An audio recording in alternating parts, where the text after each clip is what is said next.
आज आपल्याला 12 ज्योतिर्लिंगाच्या निर्मितीची कथा श्रवण करायची आहे। या भारतामध्ये एकंदरीत 12 ज्योतिर्लिंग आहेत आणि हे ज्योतिर्लिंग काही सामान्य नाहीत। हे ज्योतिर्लिंग म्हणजे या ज्योतिर्लिंगाच्या दर्शनाने काय होते माऊली? सप्त जन्म कृतम पाप स्मरणेन विनश्यती। या 12 ज्योतिर्लिंगाचं नुसतं स्मरण केलं तरी सप्त जन्म म्हणजे 7 जन्माचे पाप नष्ट होतात। एका जन्माचे नाही, 7 जन्माचे। फक्त काय करायचं? या 12 ज्योतिर्लिंगाचं स्मरण करायचं, याचे नामाचा उच्चार करायचा। आता फलश्रुती सांगितली, सप्त जन्म कृतम पाप स्मरणेन विनश्यती। स्मरण केल्यानंतर 7 जन्माच्या पापाचा नाश होतो। असे 12 ज्योतिर्लिंग आहेत। आता 12 ज्योतिर्लिंग का निर्माण झाले? तर त्याचं कारण सांगितलेलं आहे। भगवान शंकर यांनी विचार केला की आपलं जे तेज आहे, हे तेज भक्ताला सहन होणार नाही।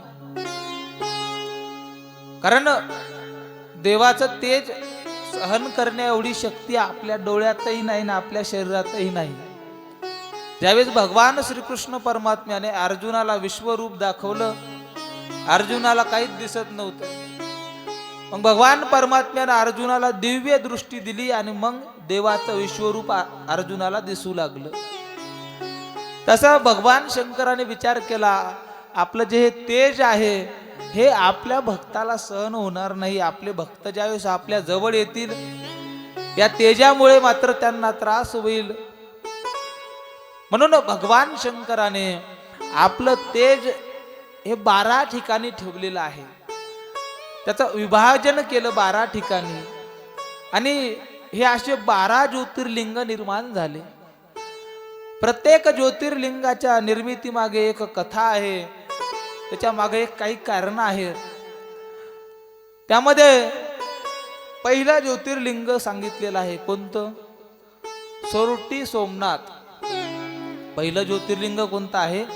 सोरटी सोमनाथ। 12 ज्योतिर्लिंगाच्या कथा आपल्याला श्रवण करायच्या। पहिलं ज्योतिर्लिंग कोणतं आहे? कोणतं आहे? सोरटी सोमनाथ। हे ज्योतिर्लिंग कुठं आहे माहिती आहे का? आपल्यापैकी काही मंडळी गेले असतील, काही नसतील गेले। सोरटी सोमनाथ हे ज्योतिर्लिंग गुजरात राज्यामध्ये समुद्राच्या तीरावरती आहे। कुठं आहे? समुद्राच्या तीरावरती। द्वारकेपासून एक 100 ते 150 किलोमीटरच्या अंतरावर असणारे सोरटी सोमनाथाचं ज्योतिर्लिंग आहे। अतिशय पावन असं त्या ठिकाणी ठिकाण आहे। संगम आहे त्या ठिकाणी, काय त्रिवेणी संगम आहे सोरटी सोमनाथला। आणि जवळच समुद्र आहे। समुद्राच्या तीरावर असणारं हे ज्योतिर्लिंग आहे। कारण समुद्र सुद्धा सामान्य नाही।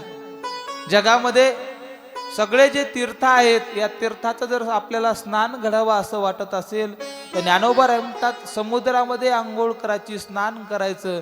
जगातल्या सगळ्या तीर्थामध्ये स्नान केल्याचं पुण्य समुद्रामध्ये स्नान केल्यानंतर माणसाला प्राप्त होतंय। म्हणून सोरटी सोमनाथ जवळ काय? समुद्र आहे। आणि त्या ठिकाणी अनेक जवळ तीर्थ सुद्धा आहेत। भालुका नावाचं तीर्थ आहे। भालुका तीर्थ आपल्याला माहित आहे, भागवतात तुम्ही ऐकलं असेल। भगवान श्रीकृष्ण परमात्मा ज्या ठिकाणावरून निजधामाला गेले त्या ठिकाणाचं नाव काय? भालुका तीर्थ। आणि तिथून जवळच सोरटी सोमनाथाचं ज्योतिर्लिंग आहे। आता हे सोरटी सोमनाथाचं ज्योतिर्लिंग का निर्माण झालं, त्या ठिकाणी भगवान शंकर का आले, तर त्याची कथा सांगितलेली आहे।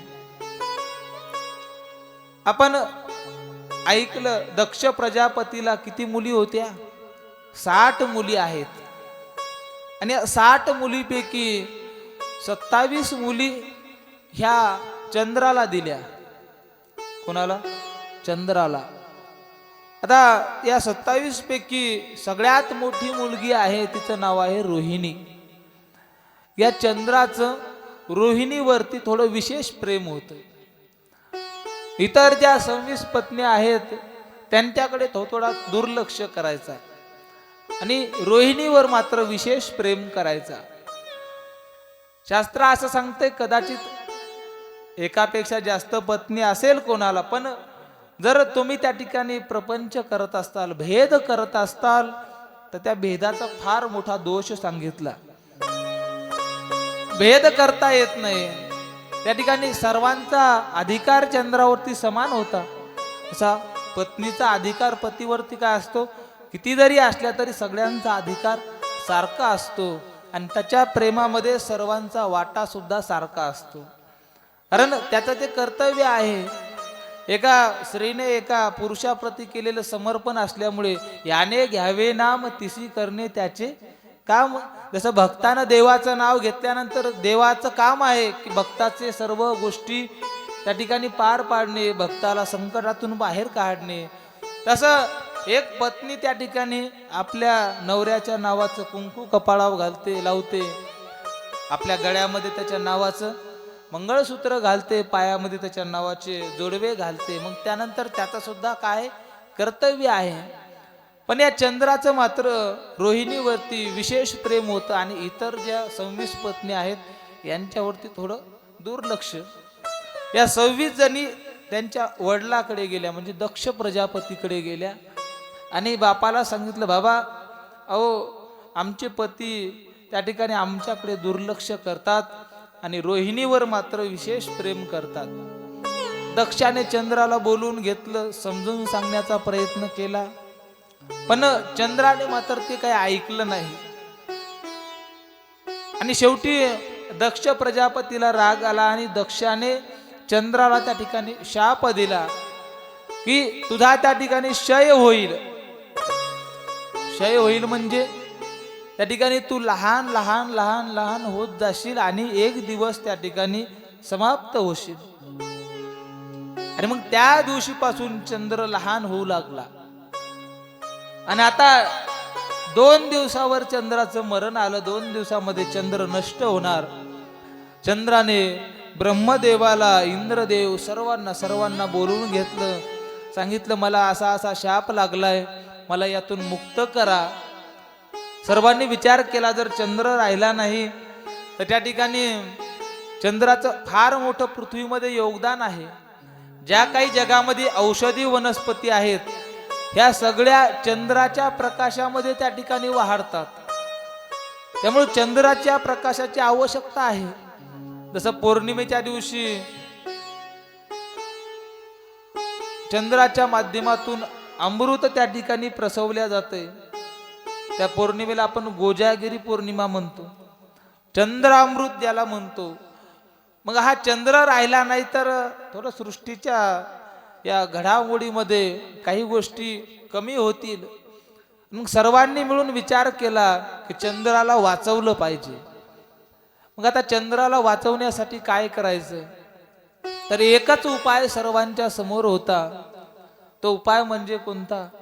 भगवान शंकराचे मी पहिल्या दिवशी तुम्हाला सांगितलं, भगवान शंकराला 5 मुख आहेत आणि 5 मुखातून भगवान शंकराने 5 मंत्र दिले. त्यापैकी अघोर नावाच्या मुखातून भगवान शंकराने एक महामृत्युंजय मंत्र दिला. कोणता? ओम त्र्यंबकम यजामहे सुगंधिम पुष्टिवर्धनम उर्वा रुक्मे वबंधनान मृत्युर्मोक्ष यमामृतात. हा महामृत्युंजय मंत्र आहे आणि हा मंत्र त्या ठिकाणी जपल्यानंतर माणसाचा अपमृत्यू, अपघाती मृत्यू होत नाही. किंवा हा मंत्र त्या ठिकाणी सतत जे जपतात त्यांचं मरण त्या ठिकाणी तो अमर होतात. महामृत्युंजय म्हणजे मरणावर विजय मिळवून देणारा हा मंत्र आहे. आणि मग सर्व देवतांनी मिळून त्या ठिकाणी या महामृत्युंजय मंत्राचा जप करायला सुरुवात केली आणि 10 कोटी जप केला या महामृत्युंजय मंत्राचा. किती? 10 कोटी. आणि 10 कोटी जप केल्यानंतर भगवान शंकर प्रसन्न झाले. चंद्राने भगवान शंकराकडे विनंती केली, देवा अहो असा मला शाप लागलेला आहे, 2 दिवसामध्ये मी मरणार आहे, मी नष्ट होणार आहे. भगवान शंकर म्हणले, मी तुझा शाप बदलू शकत नाही, पण या शापामध्ये थोडाफार बदल करू शकतो, हा शाप नष्ट नाही करू शकत. मग बदल करायचा. भगवान शंकराने सांगितलं, या शापामध्ये मी थोडा बदल करतो. कसा? तू त्या ठिकाणी पौर्णिमेपासून अमावस्येपर्यंत लहान लहान लहान होत जाशील आणि अमावस्येपासून पौर्णिमेपर्यंत पुन्हा मोठा मोठा मोठा होत जाशील, असा भगवान शंकराने त्या ठिकाणी आशीर्वाद दिला. शापामध्ये बदल केला आणि चंद्राचं मरण टळालं. आणि मग मात्र सर्वांनी, ऋषी मुनी, चंद्रांनी सर्वांनी विनंती केली महादेवाला की देवा आता तुम्ही या ठिकाणी आलात, याच ठिकाणी तुम्ही राहा. आणि मग सर्वांच्या विनंतीला मान देऊन भगवान शंकर म्हणले, काही हरकत नाही, मी या ठिकाणी राहतो, पण या ठिकाणी माझं नाव हे वेगळं असेल. मी या ठिकाणी कोणासाठी आलो? चंद्रासाठी आलो. चंद्राचं एक नाव आहे सोम, आणि म्हणून इथून पुढे माझं नाव पडेल सोमनाथ. म्हणून ज्योतिर्लिंग तयार झालं सोरटी सोमनाथ. सोरटी सोमनाथ भगवान की जय. हे जगातलं पहिलं ज्योतिर्लिंग आहे. कोणतं?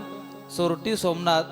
आणि भगवान शंकराने सर्वांना आशीर्वाद दिला की या ठिकाणी जो कोणी येईल, माझं दर्शन घेईल, सोरटी सोमनाथला एक कुंड आहे, या कुंडामध्ये जो स्नान करेल त्याच्या सर्व व्याधी, त्याचे सर्व रोग दूर होतील.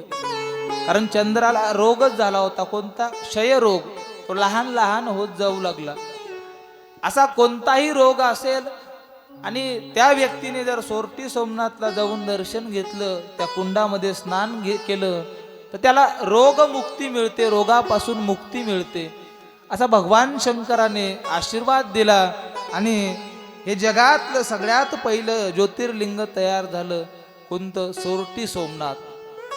यानंतर दुसरं ज्योतिर्लिंग आहे. आता दुसरं ज्योतिर्लिंग कोणतं आहे? तर दुसरं ज्योतिर्लिंग आहे मल्लिकार्जुन. या मल्लिकार्जुन ज्योतिर्लिंगाच्या सुद्धा निर्मितीची कथा आली आहे. पहिलं ज्योतिर्लिंग सोरटी सोमनाथ. यानंतर दुसरं ज्योतिर्लिंग आहे. कोणतं? मल्लिकार्जुन. आता या मल्लिकार्जुन ज्योतिर्लिंगाची निर्मिती कशी झाली? तर मल्लिका हे नाव आहे पार्वतीचं. कोणाचं नाव आहे? पार्वतीचं. आणि अर्जुन हे नाव आहे भगवान शंकराचं. अर्जुन हे नाव अगोदर भगवान शंकराचं आहे आणि मल्लिका हे नाव पार्वती मातेचं, म्हणून नाव मल्लिकार्जुन आहे. आता हे मल्लिकार्जुन ज्योतिर्लिंग कुठे आहे? तर आंध्र प्रदेशामध्ये हे ज्योतिर्लिंग आहे. या ज्योतिर्लिंगाच्या निर्मितीची कथा सांगितलेली आहे. ज्यावेळेस आपण पाहिलं की कार्तिक स्वामी आणि गणपती बाप्पा या दोघांमध्ये वाद होऊ लागले की माझा अगोदर लग्न करायचं, माझं अगोदर करायचं. आणि मग पृथ्वीच्या प्रदक्षिणेसाठी पाठवलं. कार्तिक स्वामी गेले आणि गणपती बाप्पांना आई वडिलांनाच प्रदक्षिणा मारल्या. गणपती बाप्पाचं लग्न झालं. आपण काल पाहिलं 2 पत्नी आहेत गणपती बाप्पाला. कोणत्या? रिद्धी आणि सिद्धी. गणपती बाप्पाला 2 लेकरं सुद्धा आहेत, 2 मुलं आहेत. कोणतं? एकाचं नाव आहे क्षेम आणि दुसऱ्याचं नाव आहे लाभ. क्षेम आणि लाभ हे 2 गणपती बाप्पाला मुलंही झाले. आणि मग कार्तिक स्वामी वापस आले आणि कार्तिक स्वामीनं पाहिलं गणपती बाप्पाचं लग्न झालं. 1 नाही 2 बायका, 2 लेकरं. आणि कार्तिक स्वामीचा गैरसमज झाला. कार्तिक स्वामीला असं वाटलं आई वडिलांनी आपली फसवणूक केली, आपल्याला त्या ठिकाणी पृथ्वीच्या प्रदक्षिणेसाठी पाठवलं आणि इकडे मात्र गणपतीचं लग्न लावून टाकलं. आणि राग आला आई वडिलांचा. मुलांचा कधी कधी गैरसमज होतो. काही काही मुलं आई वडिलांना बोलत नाहीत. काही काही मुलं बापाला म्हणतात तुम्ही माझ्यासाठी काय केलं. आता काय केलं त्यानं काय काय सांगावं आहे का नाही. आई वडिलाला म्हणतात काय केलं. हे सगळे मुलाचे काय असतात गैरसमज असतात. विचारतात मुलं. काही मुलाचे गैरसमज. काहींना वाटतं आई वडिलांनी पहा शेजाऱ्यानं किती कमवून ठेवलं, तुम्ही तर आमच्यासाठी काहीच नाही ठेवलं, असंही म्हणतात काही काही जण. काही काही म्हणतात तुम्ही काय कमवलं म्हणून तुम्हाला सांभाळायचं. आता गणपती बाप्पाचं लग्न झालेलं हे कार्तिक स्वामीनं पाहिलं आणि कार्तिक स्वामीला त्या ठिकाणी आई वडिलांचा राग आला आणि रागामध्ये कार्तिक स्वामीनं सांगितलं की आजपासून मी लग्नच करणार नाही. मी लग्न आता करणारच नाही. म्हणून कार्तिक स्वामी हे काय आहे, तो ब्रह्मचारी आहे. कार्तिक स्वामीनं कधी लग्न केलं नाही आणि सांगितलं आता इथून पुढे मात्र मी या घरात सुद्धा राहणार नाही. कार्तिक स्वामी घर सोडून निघून गेले आणि निघून गेल्यानंतर कार्तिक स्वामी हे ज्या ठिकाणी येऊन बसले ते ठिकाण म्हणजे या आंध्र प्रदेशामध्ये एक कृष्णा नावाची नदी आहे. या कृष्णा नदीच्या तीरावरती एक मोठा पर्वत आहे आणि त्या पर्वताच्या टेकडीवरती जाऊन बसले. भगवान शंकर आणि पार्वती माता यांनी विचार केला आपला मुलगा जरी रुसला असला तरी आपण आई वडील आहोत, आपण काय केली पाहिजे, समजूत काढली पाहिजे. मुलं आई वडिलावर रागवू शकतात पण आई वडील मुलावर आता रागवू शकत नाहीत हल्लीच्या काळामध्ये. खरं म्हणजे आई वडिलाचा अधिकार असतो रागवण्याचा आणि ऐकून घेणं हे मुलाचं कर्तव्य असतं. पण आता रुसल्यानंतर पार्वती आईसाहेब आणि भगवान शंकर म्हणले आपण आता त्याची काय काढू, समजूत काढू. जसं रुसलेल्या माणसाची समजूत काढावी लागत असते आहे का नाही. पूर्वी प्रत्येक घरामध्ये माऊली एक असं घर असायचं, म्हणजे एक रूम अशी असायची. आता आपल्या घरामध्ये अनेक रूम असतात. हॉल असतो, बेडरूम असते, किचन असतं, त्यानंतर देवघराची रूम असते, स्टोर रूम असते, वायपट पसारा टाकण्यासाठी. एखादे पाहुणे रावणे आले त्याच्यासाठी एखादी वर रूम काढतात. महाराज लोक असले त्याच्यासाठी पत्राची काढतात लोक वर, आहे का नाही. म्हणजे अशी वेगवेगळ्या प्रकारच्या रूम आपल्या घरात असतात. पण पूर्वीच्या घरामध्ये एक रूम अशी असायची, त्या रूमचं नाव असं असायचं कोप भवन. ज्याला राग आला, जो रुसला, त्या माणसानं काय करायचं, त्या रूम मध्ये जाऊन बसायचं. आता पूर्वी कुटुंब पद्धती होती. 4-4, 5-5 भाऊ एकत्र राहायचे, त्यांच्या पत्न्या, मुलं हे सगळे असायचे आणि घरात एक कारभारी असायचा आणि त्या कारभाऱ्यावर सगळं घर चालायचं. बाकीच्या लोकांनी फक्त काम करायचं, बाकी हिशोबाकडे लक्ष द्यायचं नाही. आणि पूर्वी माणसं इमानदार होते म्हणून त्या गोष्टी चालत होत्या. आणि कारभारी जर त्या ठिकाणी घरातला इमानदार असेल, हुशार असेल तर एकत्र राहण्यात माऊली मजा आहे, नाही तर एकत्र राहण्यात मजा नाही. आता एकत्र कुटुंब पद्धती असायच्या, अनेक घरामध्ये माणसं, वेगवेगळ्या प्रत्येकाच्या समस्या. आणि मग ज्याला राग आला, एखादा रुसला की त्यानं काय करायचं, त्यानं त्या कोप भवन म्हणजे त्या रूम मध्ये जाऊन बसायचं. आणि मग घरातले ते कारभारी आल्यानंतर ते रोज संध्याकाळी आल्या त्या रूम मध्ये जाऊन पाहणार, भाऊ एखादा रुसला का, एखाद्याची बायको रुसली का, एखादा मुलगा रुसला का, सून रुसली का. जाऊन पाहायचं त्या कारभाऱ्यानं. जे रुसला असेल त्याला विचारायचं काय झालं काय नाही, हे का नाही. आणि मग त्यानं सांगायचं, मग त्याची समजूत काढायची. अशी पद्धत असायची. आपण रामायणामध्ये ऐकलं त्यावेळेस त्या कैकेयीला राग आला, ती रुसून कुठं जाऊन बसली, कोपभवनात जाऊन बसली. मग राजा दशरथ त्या ठिकाणी गेले. आता त्या कोपभवनामध्ये त्या रागावलेला रुसलेला माणूस बसायचा. तसं घरात कोणी रुसल्यानंतर त्याची समजूत काढली पाहिजे. आता आपल्या घरचे माणसं काही काही वेळेला आता रुसून जातात, कारण आता माऊली पूर्वी कसं असायचं, रुसलेला माणूस घरात बसायचा, त्या रुसलेल्या ज्या रूम आहे कोप भवन त्याच्यात जाऊन बसायचा. आता लोकांनी घरात कोप भवन ठेवलं नाही, ती रूमच ठेवली नाही. म्हणून एखादा रुसला की डायरेक्ट घराच्या बाहेर निघतात लोक, आहे का नाही. मग असला चांगला, त्याला असली पेन्शन गिन्शन तर जातात मागं माणसं, नाही तर कोण नाही जात, आहे का नाही. जाऊ द्या म्हणतात, येतात ते संध्याकाळपर्यंत वापस, लय वाऱ्यास गेलेले आहेत असे. आणि आहे तसं, आतापर्यंत घर सोडून गेले असे माणसं कोणी तुम्हाला पाहायला भेटले का? जातच नाहीत. संसार माणसाला सुटतच नसतो, संसार हा कधीच सुटत नसतो. एकदा दोघं बाप लेकाचे भांडणं झाले, माऊली असे भांडणं झाले. पोरगा बापाला उलटून बोलला, त्या बापाला राग आला, म्हातार घर सोडून निघालं आणि तेवढ्यात म्हातारी बाहेरून आली. पोराला विचारलं, पप्या तो बाप कुठे? ते म्हणे, बाबाचं आणि माझं भांडण झालं आणि ते घर सोडून निघून गेले. म्हातारी म्हणली, तू का येडा आहे का पिसा आहे? 40,000 रुपये म्हाताऱ्याची पेन्शन येते, रिटायर्ड झाले त्याचे पैसे येणार आहेत, आणि तो खुशाल जाऊ दिलं. म्हातारा गेलं त्याचं नुकसान नाही, पण 40,000 रुपये जातील ना. आता पोरगं म्हणलं, मग काय करायचं? ते म्हणे, आता तू काहीच करू नको, जे करायचं ते मी करते. म्हातारी लगेच म्हाताऱ्याच्या मागं निघाली. म्हातारं समोर मागं कलू पाहूच लागलं, येतंय का कोणी कलवायला, येतंय का कोणी मागून बोलवायला. बऱ्याच समोर गेलं, तेवढ्यात म्हातारी दिसल्यावर म्हाताऱ्याचं चालणं जोरात सुरू झालं. म्हातारी पुढं, मागं म्हातारं पुढं. शेवटी म्हातारीनं त्या म्हाताऱ्याला गाठलं.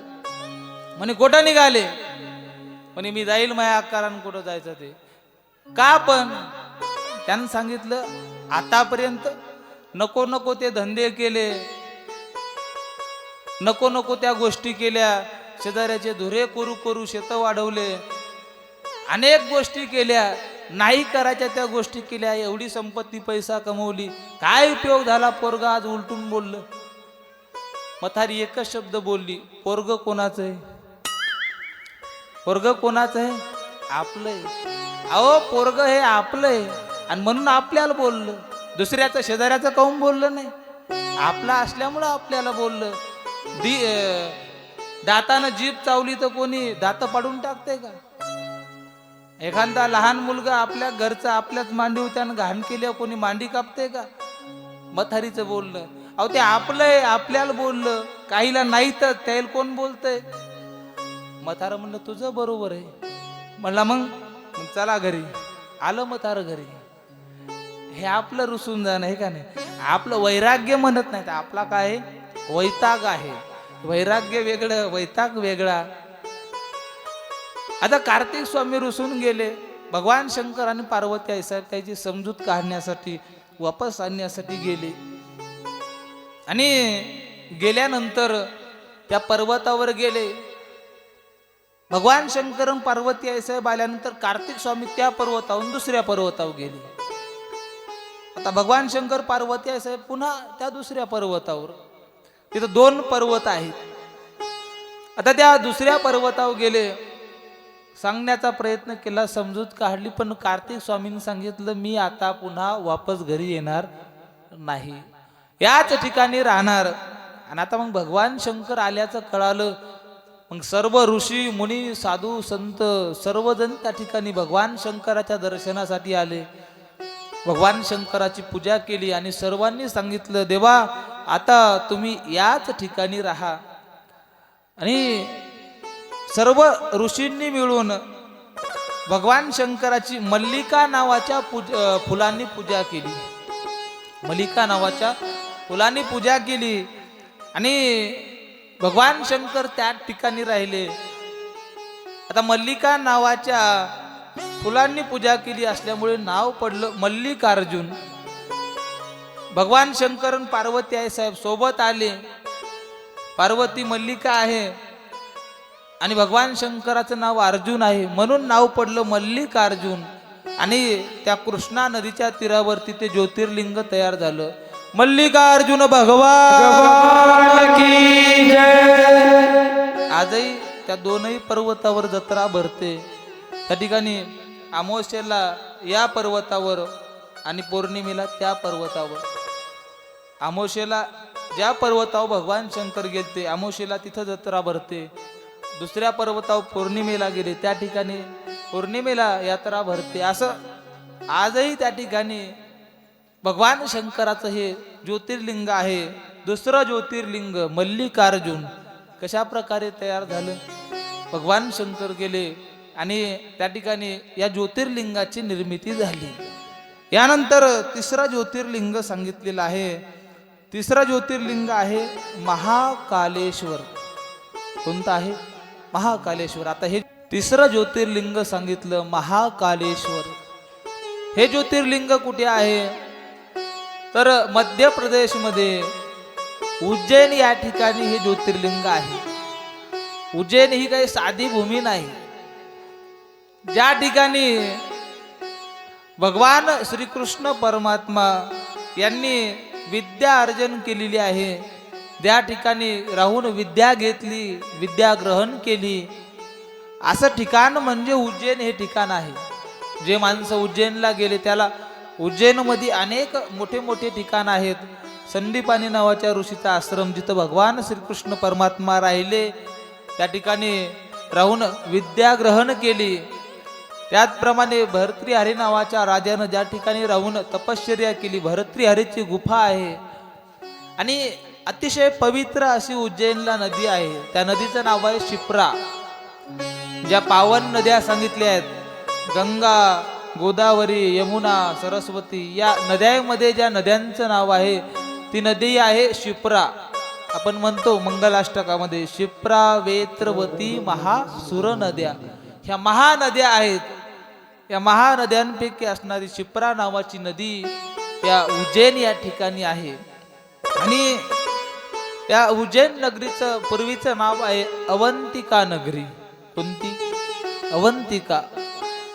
आता या ठिकाणी भगवान महाकालेश्वर भगवान शंकराचं हे तिसरं ज्योतिर्लिंग कसं तयार झालं तर उज्जैनचा एक राजा आहे, त्या राजाचं नाव होतं चंद्रसेन.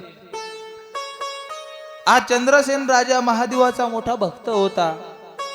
रोज महादेवाची पूजा करायचा, महादेवाची त्या ठिकाणी पंचोपचार पूजा करायचा. तर राजा म्हणल्यानंतर सर्व गोष्टी त्या ठिकाणी संपन्न आहेत आणि मोठ्या वैभवामध्ये त्या ठिकाणी देवाची पूजा करायचा. आणि याच नगरीमधील एक श्रीकर नावाचा गोप होता. गोप म्हणजे गोपाळ. आता हा गोप जो होता गाई वळणारा 5 वर्षाचा ते मुलगा, त्याचं नाव श्रीकर. त्या 5 वर्षाच्या मुलाने एक दिवस या चंद्रसेन नावाच्या राजाला भगवान शंकराची पूजा करत असताना पाहिलं. आणि त्याला असं वाटलं की त्याला माहित नाही हे भगवान शंकर आहेत, देवाचे देव आहेत, महादेव आहेत, यांची भक्ती करावी काहीच माहित नाही. पण त्यानं एवढंच पाहिलं की हा आपला राजा आहे आणि राजा ज्या अर्थी या दगडाची पूजा करतोय त्या अर्थी हे दगड काय सामान्य नसणार आहे. त्यानं काय समजलं? दगड समजला. आणि राजाची ती पूजा पाहिली आणि त्या श्रीकर नावाच्या त्या गोपाने, त्या मुलाने 5 वर्षाच्या भगवान शंकरासाठी तसाच त्या राजासारखाच एक दगड आणला घरी आणि त्या दगडाची रोज काय करायचा? पूजा करायचा. रोज पूजा चालू आहे. त्या ठिकाणी घरचं पाणी आणायचा, पवित्र ते पाणी टाकायचं, कुंकुम, हळद, कुंकू, फुलं वाहायचे, अशी त्या ठिकाणी पूजा करायचं. आणि फक्त पूजाच नाही तर 24 तास त्या भगवान शंकराच्या त्यानं मांडलेल्या त्या दगडाजवळ बसून राहायचं. आईला वाटलं हे खेळायला जात होतं, हिंडत होतं, फिरत होतं, पण आता काही घराच्या बाहेरच जात नाही, त्या दगडाजवळ बसेल राहते. आई जेवायला बोलवायची, हा जेवायला यायचा नाही. आई झोपायला बोलवायची, ते झोपायला यायचा नाही, त्या दगडाजवळ बसून राहायचा. देवासाठी तल्लीन झाला, देवासाठी वेडा झाला. आता आईने विचार केला, हे काय चांगला आपला मुलगा, अभ्यास करणारा, खेळणारा, हिंडणारा, फिरणारा, आणि हे त्या दगडाजवळ देवाजवळ बसून राहिला. आता समाजाचा काय नियम आहे, पोरग जर त्या ठिकाणी लय देव देव करू लागलं माऊली, ते बी लोकायला आवडत नाही.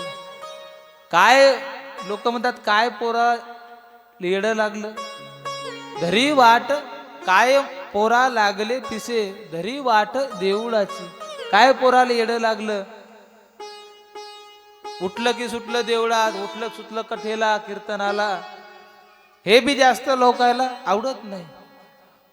लोकांचं कसं आहे, लोक आपापल्या फायद्यानुसार गोष्टी करतात, आपल्या आपल्या परिस्थितीनुसार बदलतो, त्याचं नाव आहे समाज. आपल्या फायद्याचा असेल तेवढं करतात, जास्त त्याच्यात डोकं लावत नाही. तुपात माशी पडली, चहात माशी पडली तर आपण काय करतो, चहा फेकून देतो. आणि तुपात माशी पडली तर तूप फेकून देतो का, माशी काढतो आणि फेकून देतो.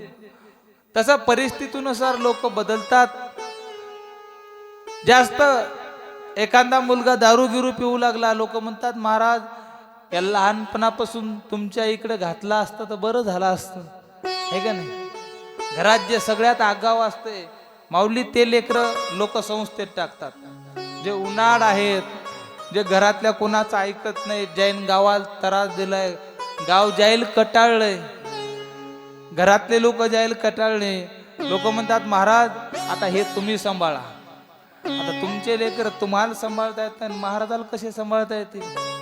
आणि एखादं थोडं शाळेत हुशार असलं, नाही म्हणतात महाराज त्याला काय करायचं, BSc ॲग्री करायला लावायची, त्याला इंजिनिअरिंग करायला लावायची, त्याला MPSC करायला लावायची. आणि ज्याला काही येत नाही, लोक म्हणतात महाराज हे तुमच्या संग घेऊन जा, है का नाही. असा हा समाजाचा दृष्टिकोन आहे. फार काही मुलगा देवादेवाचं करू लागला, हे बी लोकायला आवडत नाही. आता तो श्रीकर नावाचा तो गोप मुलगा त्या महादेवाच्या पिंडीजवळ बसलेला राहायचा. आईला काही ते आवडलं नाही. आईने एक दिवस तो दगड उचलला आणि नेला आणि फेकून दिला. आता फेकून दिल्यानंतर हा मुलगा रडायला लागला, एवढा रडायला लागला, एवढा रडायला लागला, कोणाचंच ऐकेना. आता देवासाठी रडावं लागते बरं का, देव न रडता भेटत नाही, देवासाठी रडावं लागते. देवासाठी ज्या दिवशी तुमच्या डोळ्यात पाणी येईल त्या दिवशी समजून चालायचं की देवाच्या प्राप्तीच्या दिशेनं तुम्ही त्या ठिकाणी मार्गस्थ झालात. देव हसून भेटत नाही, तुम्ही हसत असली तर देव म्हणते याचं आता बरं चाललंय. त्या दिवशी जे जे भक्त आहेत, प्रत्येक भक्त रडले त्यावेळेस देव भेटला. म्हणून देवासाठी जे रडणारे भक्त आहेत, पहा तुम्ही, मीराबाई पहा, जनाबाई पहा, तुकोबाराय पहा, सगळे संत देवासाठी रडले त्यावेळेस देव काय झाला, भेटला. मीराबाई त्या ठिकाणी भजन करायच्या, देवासाठी रडायच्या. देव हसून नाही भेटत, देवासाठी कधीतरी रडावं लागते. आणि म्हणून कुठेतरी भाव प्रेम देवाविषयी निर्माण झालं, त्याच्या पुढे देव भेटत असतो. काहे आखिया में पानी, काहे आखियों में पानी, कृष्ण दीवाने मेरा श्याम दीवाने, कृष्ण दीवाने मेरा श्याम दीवाने, कृष्ण दीवाने मेरा श्याम दीवाने, कृष्ण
है तेरे अखियों में पानी, कृष्ण दिवानी मीरा, कृष्ण दिवानी.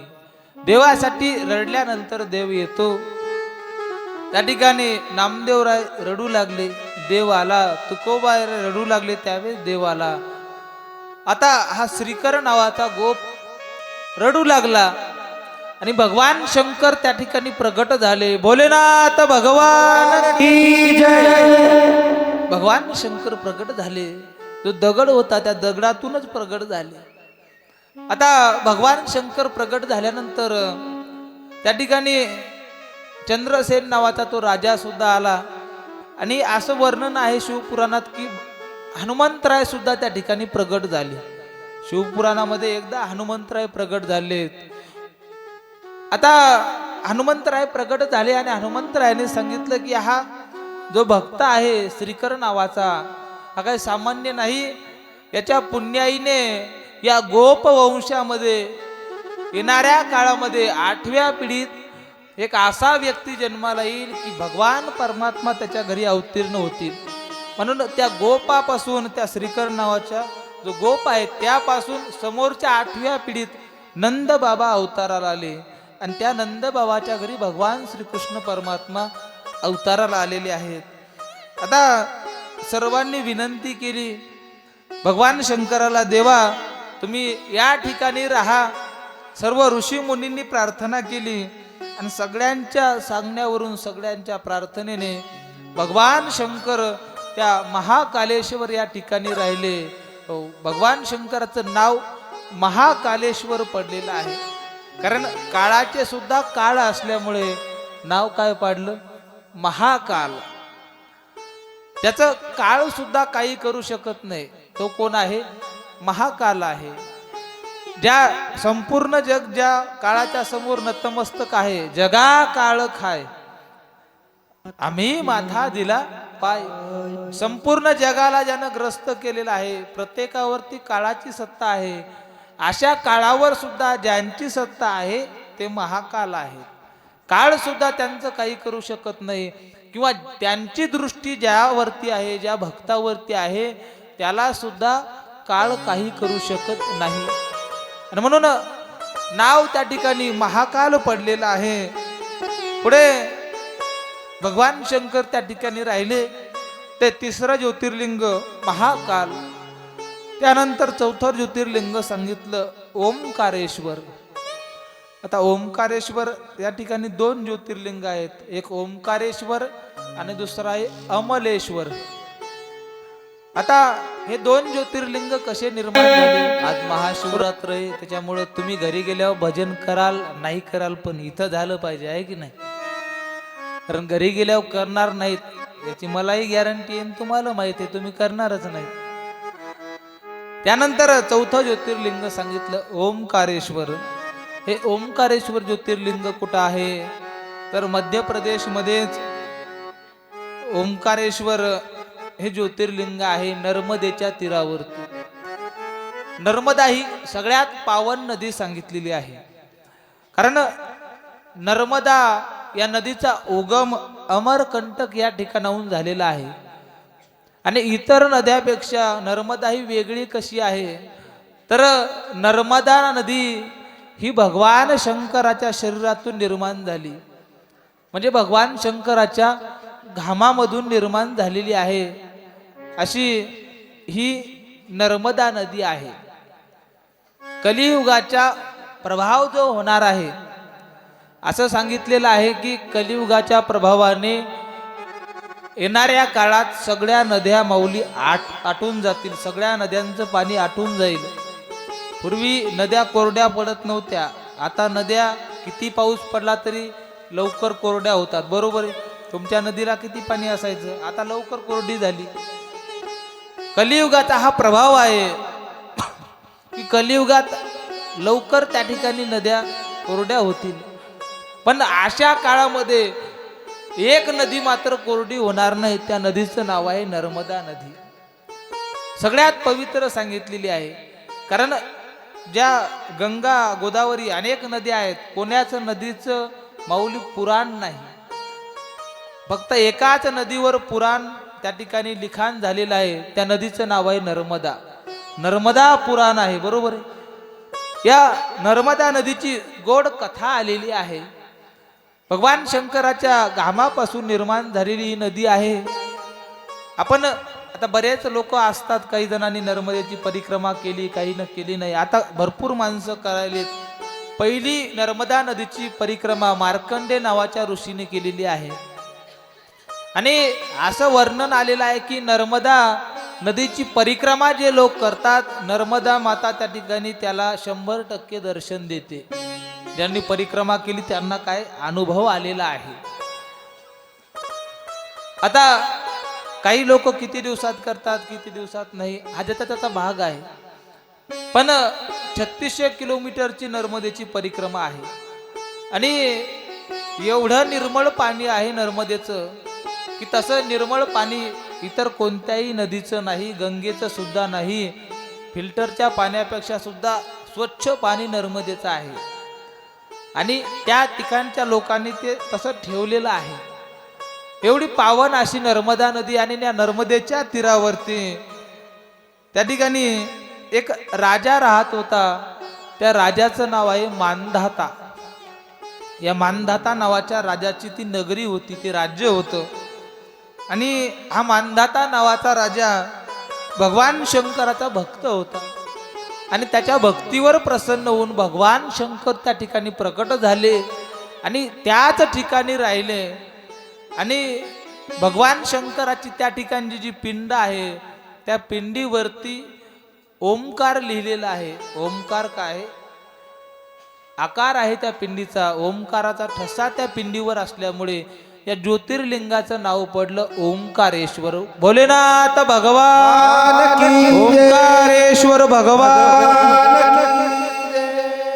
मधातून नर्मदा माता प्रवाहित आहे. एका तीराला ओंकारेश्वर आणि एका तीराला अमलेश्वर असे 2 ज्योतिर्लिंग ओंकारेश्वर या ठिकाणी आहेत. त्यानंतर समोरचं ज्योतिर्लिंग 5 नंबरचं ज्योतिर्लिंग सांगितलं कोणतं, तर केदारनाथ. केदारेश्वर, केदारनाथ हे 5 नंबरचं ज्योतिर्लिंग आहे. आता हे ज्योतिर्लिंग कसं तयार झालं, तर केदारनाथ हे ठिकाण हिमालयामध्ये आहे. उत्तराखंड मध्ये हिमालयात 2 नद्या आहेत, मंदाकिनी आणि अलकनंदा. अतिशय पवित्र असं ठिकाण आहे. जवळच बद्रीनाथ ठिकाण आहे. आणि या बद्रीनाथला नर नारायणाने तपश्चर्या केलेली आहे. भगवान विष्णूचे अवतार आहेत. कोण? नर आणि नारायण. या नर नारायणाने बद्रीनाथला तपश्चर्या केली. आजही तुम्ही बद्रीनाथला गेले, बद्रीनाथला गेल्यानंतर तिथं मुक्कामी राहायचं. आणि सकाळी सकाळी सूर्य उदय होणार त्यावेळेला उठून बाहेर येऊन उभं राहायचं बद्रीनाथला. आणि 2 पर्वत आहेत, एक नर आणि दुसरा नारायण. नर नारायणाचे पर्वत म्हणतात. ते 2 पर्वत बर्फाचे आहेत, पण सकाळी सकाळी पाहिल्या दोन्ही पर्वत सोन्याचे दिसतात. कसे दिसतात? सोन्याचे पर्वत दिसतात. सकाळी पाहिल्यानंतर जे गेले असतील, मुक्कामी राहिले असतील, त्यांना ते पाहायला मिळालं असेल. दोन्ही पर्वत आहेत, दिवसा बर्फाचे दिसतात, पण सकाळी सकाळी मात्र सोन्याचे पर्वत दिसतात. त्या ठिकाणी नर नारायण भगवंताने तपश्चर्या केलेली आहे. आणि भगवान शंकर त्यांच्या तपश्चर्येवरती प्रसन्न झाले. आता त्या ठिकाणी भगवान शंकराला नर नारायणाने विनंती केली, देवा तुम्ही एवढ्या अवघड ठिकाणी येऊन बसलात, केदारनाथ, काहीतरी भक्तासाठी व्यवस्था करा. त्यावेळेस भगवान शंकराने वरदान दिलं की या ठिकाणी येणारे भक्त माझ्याकडे येण्या अगोदरच पावन होतील, पुण्यवान होतील. कारण हिमालयाचा जो वारा आहे, तो वारा त्या ठिकाणी येईल, त्यांच्या अंगावर वाऱ्याने स्पर्श केला, हिमवंतू दोष खाय, त्या ठिकाणी अगोदरच पुण्यवान होतील. असं वरदान भगवान शंकराने केदारनाथ भगवंताने दिलं. आणि दुसरी गोष्ट महत्वाची म्हणजे भगवान शंकराच्या कृपेनं त्या ठिकाणी केदारनाथला असं एक कुंड आहे, गरम पाण्याचं कुंड आहे. त्या पाण्याचं किती गरम आहे माऊली माहिती आहे का? जर तांदूळ घेतले एका पातेल्यामध्ये आणि पाणी जर टाकलं तर 6 ते 7 मिनिटात तांदूळ शिजतात. बरोबर आहे, एवढं ते गरम पाणी आहे. आणि ज्यावेळेस आपण त्या गार बर्फाळ प्रदेशामध्ये जातो आणि तिथं गेल्यानंतर ज्यावेळेस आपण त्या कुंडाचं स्नान करतो त्यावेळेस माणसाच्या सर्व जो श्रम असतो, सगळं जे झालेला त्रास जाण्याचा सगळा त्या ठिकाणी गेल्यावर दूर होतो. आता भगवान शंकराचं ते पवित्र ठिकाण आहे केदारनाथ. आणि नरनारायणाच्या तपश्चर्येनं भगवान शंकर त्या ठिकाणी आलेले आहेत आणि त्याच ठिकाणी राहिले. ते ज्योतिर्लिंग तयार झालं केदारनाथ. केदारनाथ भगवान की जय. हे 5 नंबरचं ज्योतिर्लिंग सांगितलेलं आहे. त्यानंतर दुसरं 6 नंबरचं ज्योतिर्लिंग आहे भीमेश्वर ज्योतिर्लिंग. भगवान शंकराचं 6वं ज्योतिर्लिंग सांगितलेलं आहे भीमेश्वर. आता ज्योतिर्लिंगाविषयी थोडा काही वाद आहे. काही महाराष्ट्रामध्ये आहे म्हणतात लोक, काही म्हणतात महाराष्ट्राच्या बाहेर आहे. आता वाद असे ना का, पण शेवटी ज्योतिर्लिंग कुठं आहेत? सगळे भारतामध्ये आहेत. हे भीमेश्वर ज्योतिर्लिंग कसं तयार झालं त्याची कथा सांगितलेली आहे शिवपुराणामध्ये. भगवान शंकर कोणासाठी प्रगट झाले तर एक भीम नावाचा राक्षस होता. तुम्हाला पांडवाचा भाऊ भीम माहित आहे, पण हा भीम नावाचा राक्षस होता. हा कोणाचा मुलगा होता तर रावणाचा भाऊ कुंभकर्ण. या कुंभकर्णाचा हा मुलगा आहे, त्याचं नाव आहे भीम. राक्षस आहे हा भीम नावाचा राक्षस. आता ज्या वेळेस राम आणि रावणाचं युद्ध झालं, या युद्धामध्ये संपूर्ण रावणाच्या कुळाचा नाश झाला. त्यामध्ये हा कुंभकर्ण मारला गेला. पण हा भीम नावाचा जो राक्षस आहे हा त्यावेळेस आईच्या उदरामध्ये होता, आईच्या पोटात होता. आणि युद्ध झाल्यानंतर कालांतराने त्याचा जन्म झाला. त्यामुळे त्याला मागे घडलेलं काही माहित नाही, युद्ध कसं झालं, कोणी केलं, कोण मारलं. आणि ज्यावेळेस हा भीम मोठा झाला, मोठा झाल्यानंतर तो आईला विचारू लागला, आई माझे बाबा कुठं आहेत, माझ्या बाबाचं नाव काय आहे, ते आपल्यात बरोबर का राहत नाही, ते कुठे राहतात, असं विचारू लागला. त्यावेळेस त्या कुंभकर्णाच्या पत्नीनं सांगितलं, अरे बाळा, तुझे वडील हे फार मोठे बलवान होते.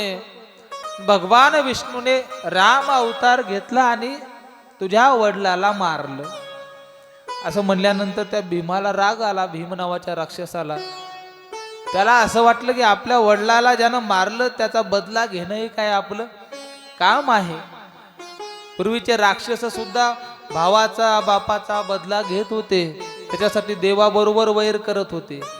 हिरण्यकश्यपूने आपला भाऊ हिरण्याक्ष याला भगवान विष्णूने मारल्यामुळे भगवान विष्णू बरोबर वैर पत्कारलं. भावासाठी भाऊ वैर घ्यायचा आहे का नाही, देवाबरोबर वैर घ्यायचा. आता भाऊ भाऊच एकमेकाचे वैरी झाले आहे का नाही. आपल्यापेक्षा राक्षस चांगले आहेत असं म्हणलं तरी काय हरकत नाही. राक्षस भावासाठी भाऊ त्या ठिकाणी संपूर्ण आयुष्य खर्च करायला तयार आहे, देवाबरोबर युद्ध करायला तयार आहे. कशासाठी? भावासाठी. नाही तर हिरण्यकश्यपून भगवान विष्णूचं काही वैर होतं का? काहीच नाही. फक्त भावाला मारलं, भावाचा बदला म्हणून देवाबरोबर वैर घेतलं. तसं या भीम नावाचा राक्षस यानं आईच्या कडून ऐकलं, आईच्या मुखातून, की तुझ्या वडिलाला भगवान विष्णूने मारलेला आहे. म्हणून तेव्हापासून यानं ठरवलं की मी वडिलाचा बदला घेणार. भगवान विष्णूला एक दिवस युद्धामध्ये परास्त करणार, एक दिवस भगवान विष्णूला मारणार. आता कोणतीही गोष्ट करायची म्हणल्यानंतर बल असावं लागतंय. मग या भीम नावाच्या राक्षसानं तपश्चर्या करायला सुरुवात केली. 1000 वर्ष कठोर अशी तपश्चर्या केली. आणि त्यानंतर ब्रह्मदेव प्रसन्न झाले. ब्रह्मदेवाला सांगितलं, ब्रह्मदेवा, मला अमर बनवा, मी कधी मेलो नाही पाहिजे, अमर बनवा. ब्रह्मदेवानं सांगितलं या जगात कोणीच अमर नाही, मी सुद्धा अमर नाही. ज्ञानोबाराय सांगतात ब्रह्मदेव सुद्धा अमर नाही. कैसी थोरवेच मान पाहे पा, जो सृष्टी बिदाताही साठोपा, तोही पुनरावृत्तीची या मापा शीन झाला. ब्रह्मदेवाला सुद्धा आयुष्य मर्यादा आहे, ब्रह्मदेवाला सुद्धा त्या ठिकाणी मरण आहे. ब्रह्मदेवानं सांगितलं मीच अमर नाही, तुला कसा अमर बनवणार. त्यावेळेस या भीम नावाच्या राक्षसानं सांगितलं मग मला त्या ठिकाणी सर्व विजयाचं वरदान द्या, कुठेही गेलो तर माझा विजय झाला पाहिजे. ब्रह्मदेव म्हणले काय हरकत नाही, पण एक अट आहे म्हणले, ज्या दिवशी तुझ्याकडून एखाद्या भक्ताचा अपमान होईल, तू ज्या दिवशी एखाद्या भगवत भक्ताचा अपमान करशील, त्याला त्रास देशील, त्या दिवशी हे वरदान तुझं नष्ट होऊन जाईल. आणि मग त्या दिवशीपासून या भीम नावाच्या राक्षसाने देवावरती आक्रमण केलं, स्वर्गावर राज्य मिळवलं, जिकडं तिकडं जायचा, प्रत्येक ठिकाणी आपलं राज्य प्रस्थापित केलं, संपूर्ण सृष्टीवरती राज्य प्रस्थापित केलं. आणि एक दिवस एका भगवत भक्ताचा अपमान त्याच्याकडून झाला. देवाचा अपमान एखाद्या वेळेस तुमच्याकडून झाला तर त्याचा फार काही दोष तुम्हाला लागणार नाही. कदाचित देव तुम्हाला त्याचं काही फल सुद्धा देणार नाही, देव तुम्हाला त्याचा काही त्रास सुद्धा देणार नाही. देवाचा अपमान कदाचित देव सहन करेल, पण भक्ताचा अपमान देव सहन करत नाही. म्हणून माणसाकडून कधी कोण्या साधूचा, कोण्या संताचा, कोण्या भगवत भक्ताचा, कोण्या सज्जनाचा अपमान झाला नाही पाहिजे. कारण तुम्ही त्रास दिल्यानंतर कोणताही सज्जन तुम्हाला उलटून बोलणार नाही, तुम्हाला त्या ठिकाणी तो मारणार नाही, शाप देणार नाही, पण देव तुम्हाला माफ करणार नाही. संत तुम्हाला कधी शाप देणार नाही. ज्ञानोबारांना लोकांनी त्रास दिला, किती त्रास दिला हो. ज्ञानोबारांना लोकांनी खायला अन्न मिळू दिलं नाही, इंद्रायणीमध्ये स्नान करू दिलं नाही. इंद्रायणीच्या पाण्याला ज्ञानोबारांचा स्पर्श झाला तर लोक म्हणायचे इंद्रायणी बाटली. ज्ञानोबारांना गावात राहू दिलं नाही.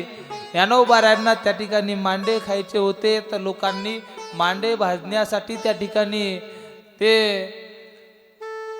धापटणं सुद्धा त्या ठिकाणी मिळू दिलं नाही. एवढा त्रास ज्ञानोबारांना लोकांनी दिला. ज्ञानोबारा एवढा त्रास लोकांनी कोण्याही संताला दिला नाही. एवढा त्रास आई वडिलांना देहांत प्रायश्चित्त दिलं. ज्ञानोबारायांना त्या ठिकाणी एवढा त्रास दिला. लोकांनी ज्ञानोबारायांना कमी वयामध्ये माऊलीकडून आई वडील हिसकून घेतले, हिरावून घेतले, पण ज्ञानोबाराय थांबले नाही. ज्ञानोबाराय लोकांना वाईट बोलले नाही. ज्ञानोबारायांनी कोणाला शाप दिला नाही. ज्ञानोबारायांनी कधी कोणाचा द्वेष केला नाही. ज्ञानोबारायांनी कधी कोणाला वाईट म्हणले नाही.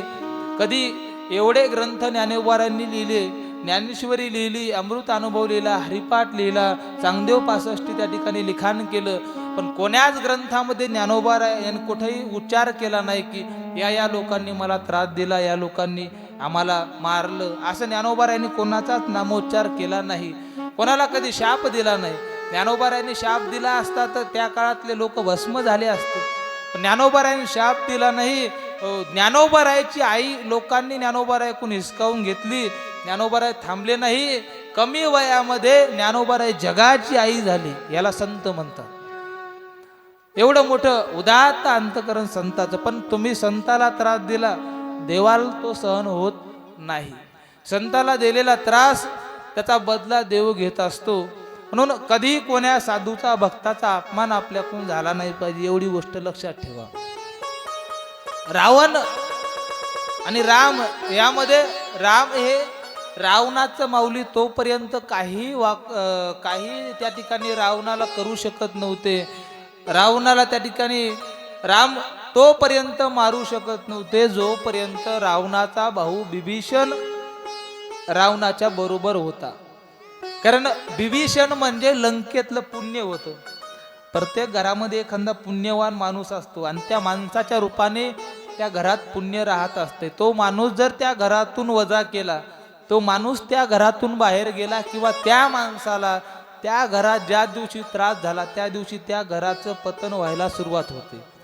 तसं या लंकेमध्ये सगळ्यात पुण्यवान, या लंकेचं पुण्य म्हणजे बिभीषण होता.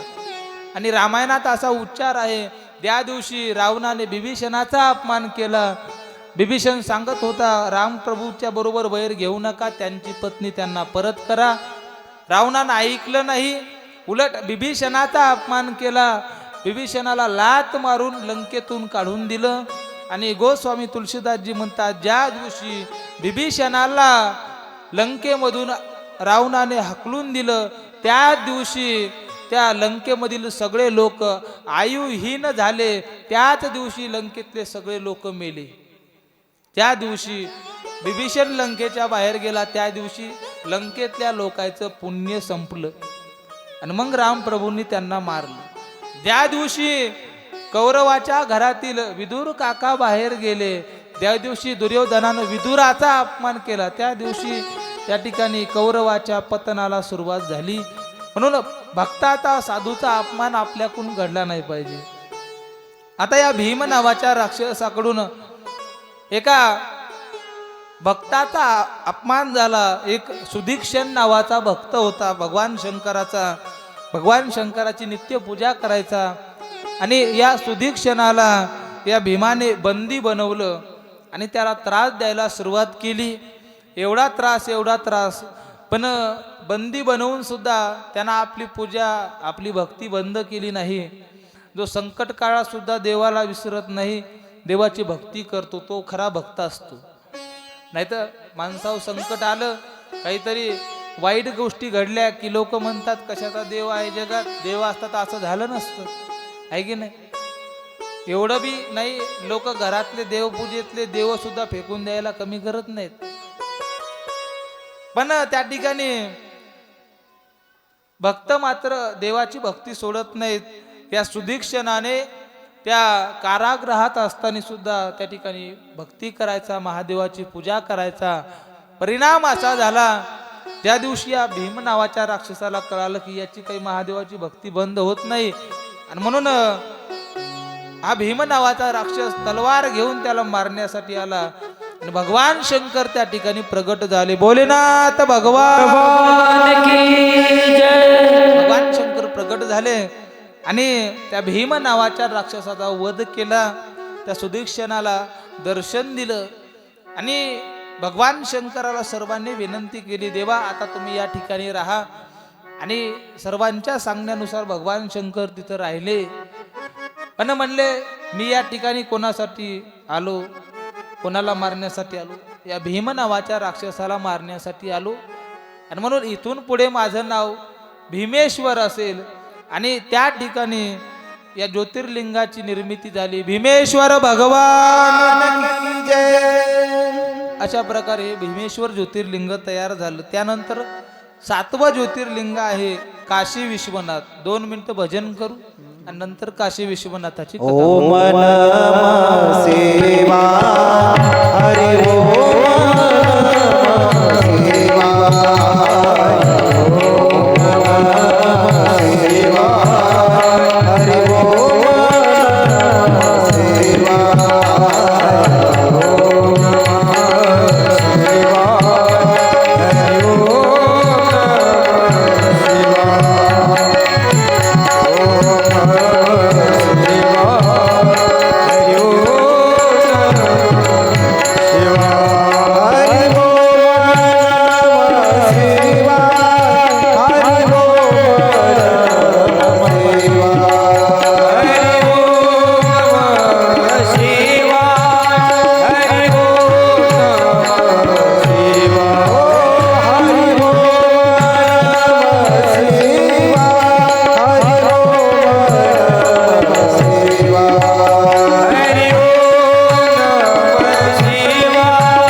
काशी विश्वनाथ. या काशी विश्वनाथ ज्योतिर्लिंगाची निर्मिती कशी झाली तर भगवान शंकर आणि पार्वती मातेचा ज्यावेळेस विवाह झाला, विवाहाच्या नंतर पार्वती मातेनं सांगितलं आता आपण आतापर्यंत कैलासावर राहत होतो, हिमालयात राहत होतो, पण आता सासरवाडीत राहणं बरोबर दिसत नाही, आणि म्हणून आपण दुसरीकडे कुठंतरी राहिलं पाहिजे. आणि भगवान शंकरांनी विवाहाच्या नंतर ज्या ठिकाणी राहिलेले आहेत, राहण्यासाठी जी नगरी निर्माण केली त्या नगरीचं नाव आहे काशी. ज्यावेळेस ही सगळी सृष्टी देवानं निर्माण केली त्यावेळेस सुरुवातीला सगळ्यात अगोदर जे नगर निर्माण केलेलं आहे ते नगर म्हणजे काशी. काशी ही सगळ्यात अगोदर देवानं निर्माण केली आणि काशीमध्ये भगवान शंकर त्या ठिकाणी वास्तव्याला आहेत. 2 नगर हे महत्वाचे आहेत. हे पृथ्वीवरती 2 नगर महत्वाचे सांगितले, एक म्हणजे काशी आणि दुसरं म्हणजे पंढरपूर. कारण हे 2 नगर हे ज्यावेळेस सृष्टीचा विलय होतो, ज्यावेळेस सृष्टीचा नाश होतो, ज्यावेळेस सृष्टी त्या ठिकाणी विनाश पावते, त्यावेळेस एका युगाचा एक युग समाप्त होते, त्यावेळेस 2 नगर मात्र त्या ठिकाणी राहतात. ते 2 नगर म्हणजे एक पंढरपूर आणि दुसरं काशी. कारण हे 2 नगर पृथ्वीवरती नाहीत, यांना आधार देणारे दुसरे गोष्टी आहेत. पंढरपूर हे चक्रावरती आहे, भगवान विष्णूचं जे चक्र आहे त्या चक्रावरती पंढरपूर क्षेत्र आहे आणि भगवान शंकराच्या त्रिशूळावरती काशी नगरी आहे. त्रिशूळावरी काशी, चक्रावरी पंढरी, दोन्ही सारखे सारखे, हे दोन्ही क्षेत्र सारखे सांगितले, काशी आणि पंढरपूर. पंढरपूर हे चक्रावरती आहे भगवान विष्णूच्या आणि काशी ही भगवान शंकराच्या त्रिशूळावरती आहे. म्हणून त्या ठिकाणी सृष्टीचा विलय झाल्यानंतर सुद्धा काशी आणि पंढरपूर हे 2 क्षेत्र राहतात. या काशी या क्षेत्रामध्ये भगवान शंकर विवाहाच्या नंतर आले आणि त्याच ठिकाणी राहिलेले आहेत. त्या ठिकाणी भगवान शंकर वास्तव्याले आहे असल्यामुळे, तिथं देवाचं कायम वास्तव्य असल्यामुळे ते एक ज्योतिर्लिंग तयार झालं. काशी विश्वेश्वर भगवान की जय. हिंदू धर्मातील अतिशय पवित्र आणि महत्वाचं ठिकाण म्हणजे काशी आहे. अतिशय पावन ठिकाण आहे. त्यानंतर 8 नंबरचं ज्योतिर्लिंग आहे आपल्या महाराष्ट्रातलं ज्योतिर्लिंग. कोणतं? त्र्यंबकेश्वर ज्योतिर्लिंग. आता हे त्र्यंबकेश्वर ज्योतिर्लिंग कशा प्रकारे निर्माण झालं तर गोदावरीच्या तीरावर असणार हे ज्योतिर्लिंग आहे आणि त्याच ठिकाणी गौतम ऋषी राहत होते. आपल्याला सर्वांना माहित आहे गौतम आणि अहिल्या.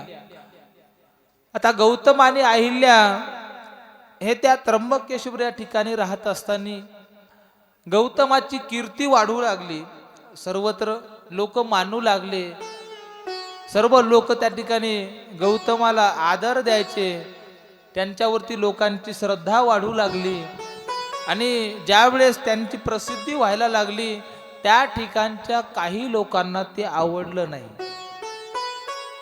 मी नेहमी सांगत असतो, जेवढे तुमच्या संपत्तीला शत्रू नाहीत, जेवढे तुमच्या सौंदर्याला शत्रू नाहीत, त्यापेक्षा 1000 पटीने जास्त शत्रू हे तुमच्या प्रसिद्धीला असतात. म्हणून ज्यावेळेस माणसाची प्रसिद्धी होते त्यावेळेस विरोधक तयार होत असतात. जोपर्यंत लोक तुम्हाला ओळखत नाहीत तुमच्याकडे कोणी लक्ष देत नाही आणि 4 लोकांमध्ये तुमचं नाव व्हायला लागल्यानंतर समाजाचं लक्ष तुमच्याकडे जातंय आणि मग तुम्हाला विरोधक तयार होतात. तुम्ही किती जरी चांगले वागले तर या समाजातले 40% लोक कायम तुमच्या विरोधात असतात आणि 60% लोक तुमच्या बाजूने असतात. पण 40% का असे ना कायम तुमच्या विरोधामध्ये राहणारे लोक आहेत. कारण लोकांनी रामाला सोडलं नाही, कृष्णाला सोडलं नाही, छत्रपती शिवाजी महाराजांना सुद्धा सोडलं नाही, ज्ञानोबारांना सोडलं नाही, तुकोबारांना सोडलं नाही. तुम्ही आम्ही कुठले कोण आहोत आहे का नाही. रामाची भावकी रामाबरोबर नव्हती, कृष्णाची भावकी कृष्णाबरोबर नव्हती, आणि छत्रपती शिवाजी महाराजांची सुद्धा भावकी छत्रपतींबरोबर नव्हती. ज्यावेळेस अफजल खान चालून आलेला आपल्याला माहित आहे, पण अफजल खानाच्या बरोबर छत्रपती शिवाजी महाराजाचा एक चुलता सुद्धा छत्रपती शिवाजी महाराजावर चालून आलता, हे लोकांना माहित नाही. आता छत्रपती शिवाजी महाराजाच्याच घरातले काही काही भोसले, काही काही घोरपडे, हे सगळे लोक महाराजांच्या घरातले होते. मंबाजी त्या ठिकाणी जे काही घोरपडे बंधू आहेत, घोरपडे आणि भोसले एकच आडनाव आहे, हे सगळे जे छत्रपतींच्या विरोधातले माणसं होते, हे जवळचेच होते. छत्रपती शिवाजी महाराजांच्या मामाच्या घरचे लोक सुद्धा बरोबर नव्हते. अर्थात लोक त्या ठिकाणी तुमच्या प्रसिद्धीवर काय करत असतात, जळत असतात. प्रसिद्धी वाढल्यानंतर माणसाला विरोधक तयार होतात. विरोधक तयार होण्यासाठी काहीच करायची गरज नाही, आहे का नाही? त्यासाठी कोणते परिश्रम घ्यायची गरज नाही. आणि माणसाला विरोधक असले पाहिजे. विरोधकाशिवाय माणसाची प्रगती होत नसते. विरोधक असले की प्रगती होते. जगामध्ये दुर्जन आहेत म्हणून सज्जनाला मान आहे की नाही? कारण सगळेच जर लोक सज्जन असते काही विशेष वाटलं नसतं. काही दुर्जन आहेत आणि दुर्जन सज्जनाची कीर्ती वाढवतात, आहे की नाही? दुर्जनामुळे सज्जनाला त्या ठिकाणी मान मिळतो. सज्जनाची महती दुर्जन लोक जास्त वाढवत असतात. म्हणून दुर्जन लोक हे आपल्या जीवनात असले पाहिजे. विरोधक आपल्या जीवनात असले पाहिजे. तुम्हाला जर समाजात विरोध होत नसेल तर समजून चाला तुमचा रस्ता चुकलेला आहे. आणि विरोध होत असेल तर समजून चाला तुम्ही योग्य दिशेने जात आहात. म्हणून कोणीतरी एखादा जळणारे माणसं, 4-2 माणसं विरोध करणारे असतील तर तुमच्या जगण्याला पुरुषार्थ आहे. जगण्यामध्ये त्याशिवाय पुरुषार्थ नाही. असे प्रत्येकाच्या जीवनात या गौतम ऋषीची ज्यावेळेस प्रगती होऊ लागली, लोक मानू लागले, प्रसिद्धी वाढू लागली, त्यावेळेस काही लोकांना ते आवडलं नाही. आणि त्या लोकांनी काय केलं, गणपती बाप्पाची आराधना केली. पहा, गणपती बाप्पाची आराधना केली. गणपती बाप्पा प्रसन्न झाले आणि त्या लोकांनी गणपती बाप्पाला सांगितलं की असं काहीतरी करा, असं वरदान आम्हाला द्या की गौतम ऋषीची बदनामी झाली पाहिजे. काय झालं पाहिजे? गौतम ऋषीची जगामध्ये बदनामी झाली पाहिजे. किती लोकांची, वाईट लोक, दुर्जन लोकांची बुद्धी किती टोकाची असते पहा. तपश्चर्या करून देव मिळवल्यानंतर देवाला काय मागावं, आहे की नाही? देवाकडे देव मागावा. पण कोणाचं तरी वाईट होण्यासाठी तपश्चर्या करणारे लोक त्याला दुर्जन म्हणतात. कोणाचं तरी बरं होऊ नये यासाठी. पण काय आहे, तुम्ही ज्यावेळेस एखाद्याच्या वाईटासाठी चिंतत असता, एखाद्याच्या वाईट होण्याची इच्छा करता, त्यावेळेस अगोदर तुमचं वाईट झालेलं असतं किंवा ते होणार असतं. त्या गणपती बाप्पानं सांगितलं असं मी करू शकत नाही, कारण गौतम ऋषी माझ्या वडिलाचे, भगवान शंकराचे भक्त आहेत. पण आता तुम्ही तपश्चर्या केली, तुम्हाला त्या ठिकाणी वरदान तर द्यावं लागल, पण गौतम ऋषीची बदनामी होणार नाही. उलट गौतम ऋषीची बदनामीतून सुद्धा प्रसिद्धी होईल. बदनामीतून सुद्धा प्रसिद्धी होईल. आणि म्हणून गणपती बाप्पानं वरदान दिलं, निघून गेले. त्यानंतर एके दिवशी गौतम ऋषी त्याच्या शेतामध्ये एक गाय आली आणि गौतम ऋषीने एक गवताची काडी त्या गायीला फेकून मारली. आणि योगायोग असा झाला माऊली, आपल्या इकडे एक म्हण आहे, कावळ्याला उडणं आणि फांदीला मोडणं संगत झालं. साधी गवताची काडी फेकून मारली आणि गाय मेली. गायीचा मृत्यू झाला. आणि मग सर्व लोक त्या ठिकाणी गौतम ऋषीला दोष देऊ लागले. गळ्यात माळी आहेत, ऋषी आहे, साधू म्हणून घेता, स्वतःला मोठं समजता आणि गोहत्या केली तुम्ही. लोकांचं असं, वाईट माणूस वाईट वागला तर लोक त्याच्याकडे लक्ष देत नाहीत. आणि एखादा चांगला वागणारा माणूस थोडा चुकला की लगेच लोक बोलायला सुरुवात करतात, है की नाही? जरासा एखाद्या माळकऱ्याकडून एखाद्या महाराजाकडून जराशी चूक होऊ द्या, लोक लगेच बोलायला सुरुवात करतात. 10 मिनिटं लेट झाला महाराज की लोक त्याचा मान ठेवत नाहीत, फक्त चुकल खोटं एवढं पाहत असतात. म्हणून चांगल्या लोकांनी फार मौली असं निरखून फार काळजीपूर्वक प्रवास केला पाहिजे, कारण लोक फक्त पाहत असतात तुम्ही कुठं चुकता. या गौतम ऋषीकून त्या ठिकाणी हे काही पातक घडलं नव्हतं, पण लोक त्या ठिकाणी नावं ठेवू लागले, गौतम ऋषी तुम्ही एवढं मोठं पाप केलंय, तुम्हाला आता या गावात राहण्याचा अधिकार नाही, या गावातून निघून जा. गौतम ऋषी म्हणले, मी जे पातक केलेलं आहे, माझ्याकडून जे घडलेलं आहे, मी त्याचा त्या ठिकाणी मला पश्चाताप आहे, मी त्या ठिकाणी प्रायश्चित्त घ्यायला तयार आहे. काय प्रायश्चित्त आहे ते सांगा. ते लोक म्हणले, असं प्रायश्चित्त सांगायचं की यांना जमलंच नाही पाहिजे. आता त्र्यंबकेश्वर या ठिकाणी एक ब्रह्मगिरी पर्वत आहे. सांगितलं की 108 ब्रह्मगिरीच्या परिक्रमा करायच्या, गंगा प्रगट करायची आणि भगवान शंकराची त्या ठिकाणी स्थापना करून पूजा करायची.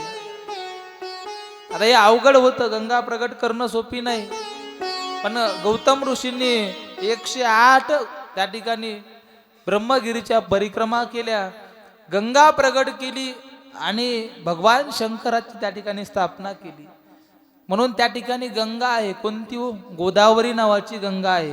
तिचा उगम त्र्यंबकेश्वरला आहे आणि त्या ठिकाणाहून उगम झाला, गंगा प्रगट केली, भगवान शंकराची त्या ठिकाणी स्थापना केली, भगवान शंकर प्रसन्न झाले आणि प्रगट झाले. भोलेनाथ भगवान की जय. प्रगट झाल्यानंतर भगवान शंकराने गौतम ऋषीला सांगितलं, गौतमा, आतापर्यंत तुम्हाला लोकांनी फार त्रास दिला, ज्यांनी तुम्हाला त्रास दिला मी आता त्यांचा वध करणार, त्यांना मारणार.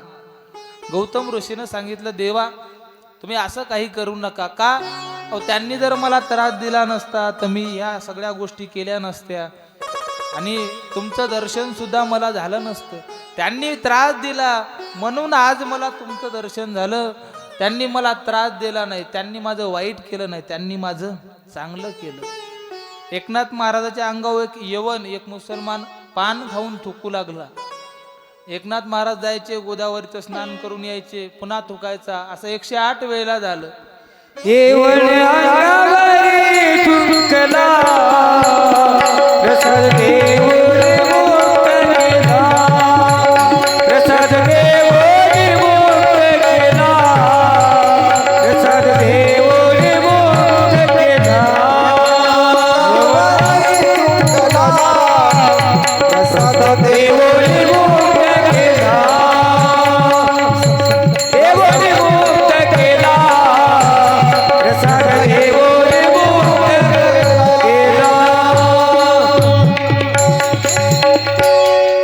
प्रसाद देवोनी मुक्त केला.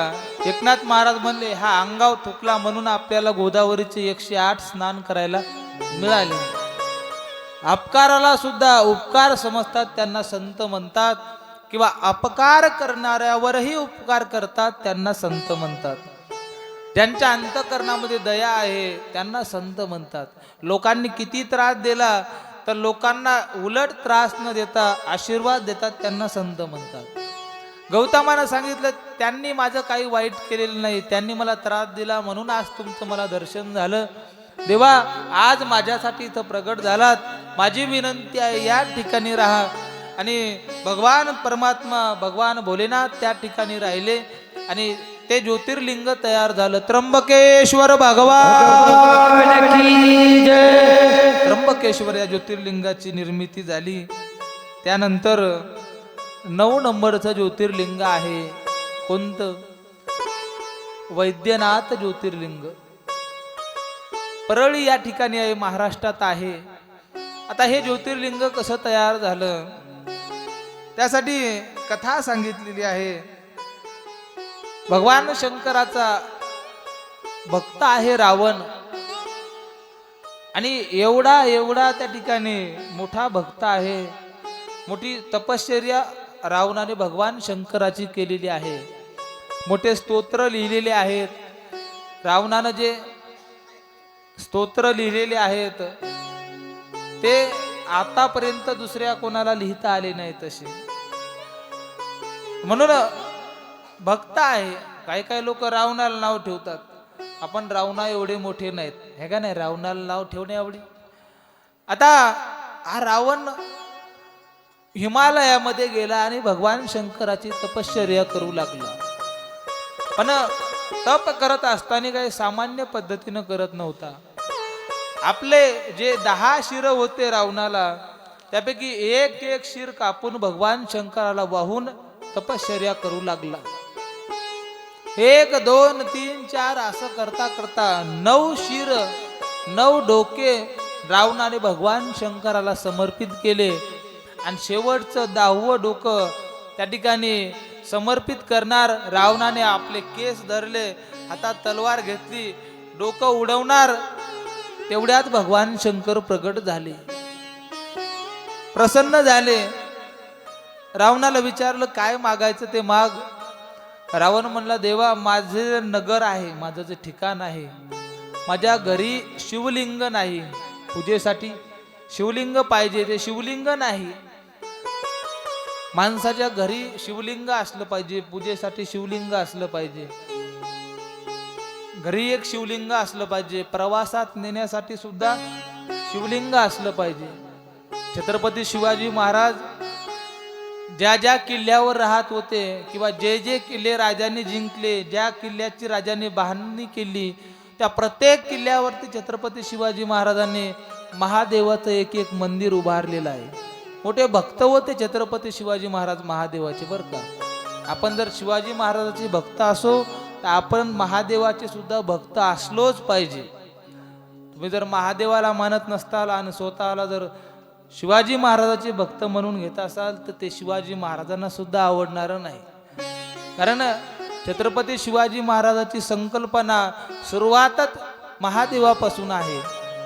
अनेक जगामध्ये राजे झाले, छत्रपती शिवाजी महाराजांनाच आपण का म्हणतो? कारण आपल्या स्वार्थासाठी, आपल्याला काही मिळवण्यासाठी देवाला दह्याचे दुधाचे अभिषेक करणारे अनेक राजे या पृथ्वी तलावरती झाले.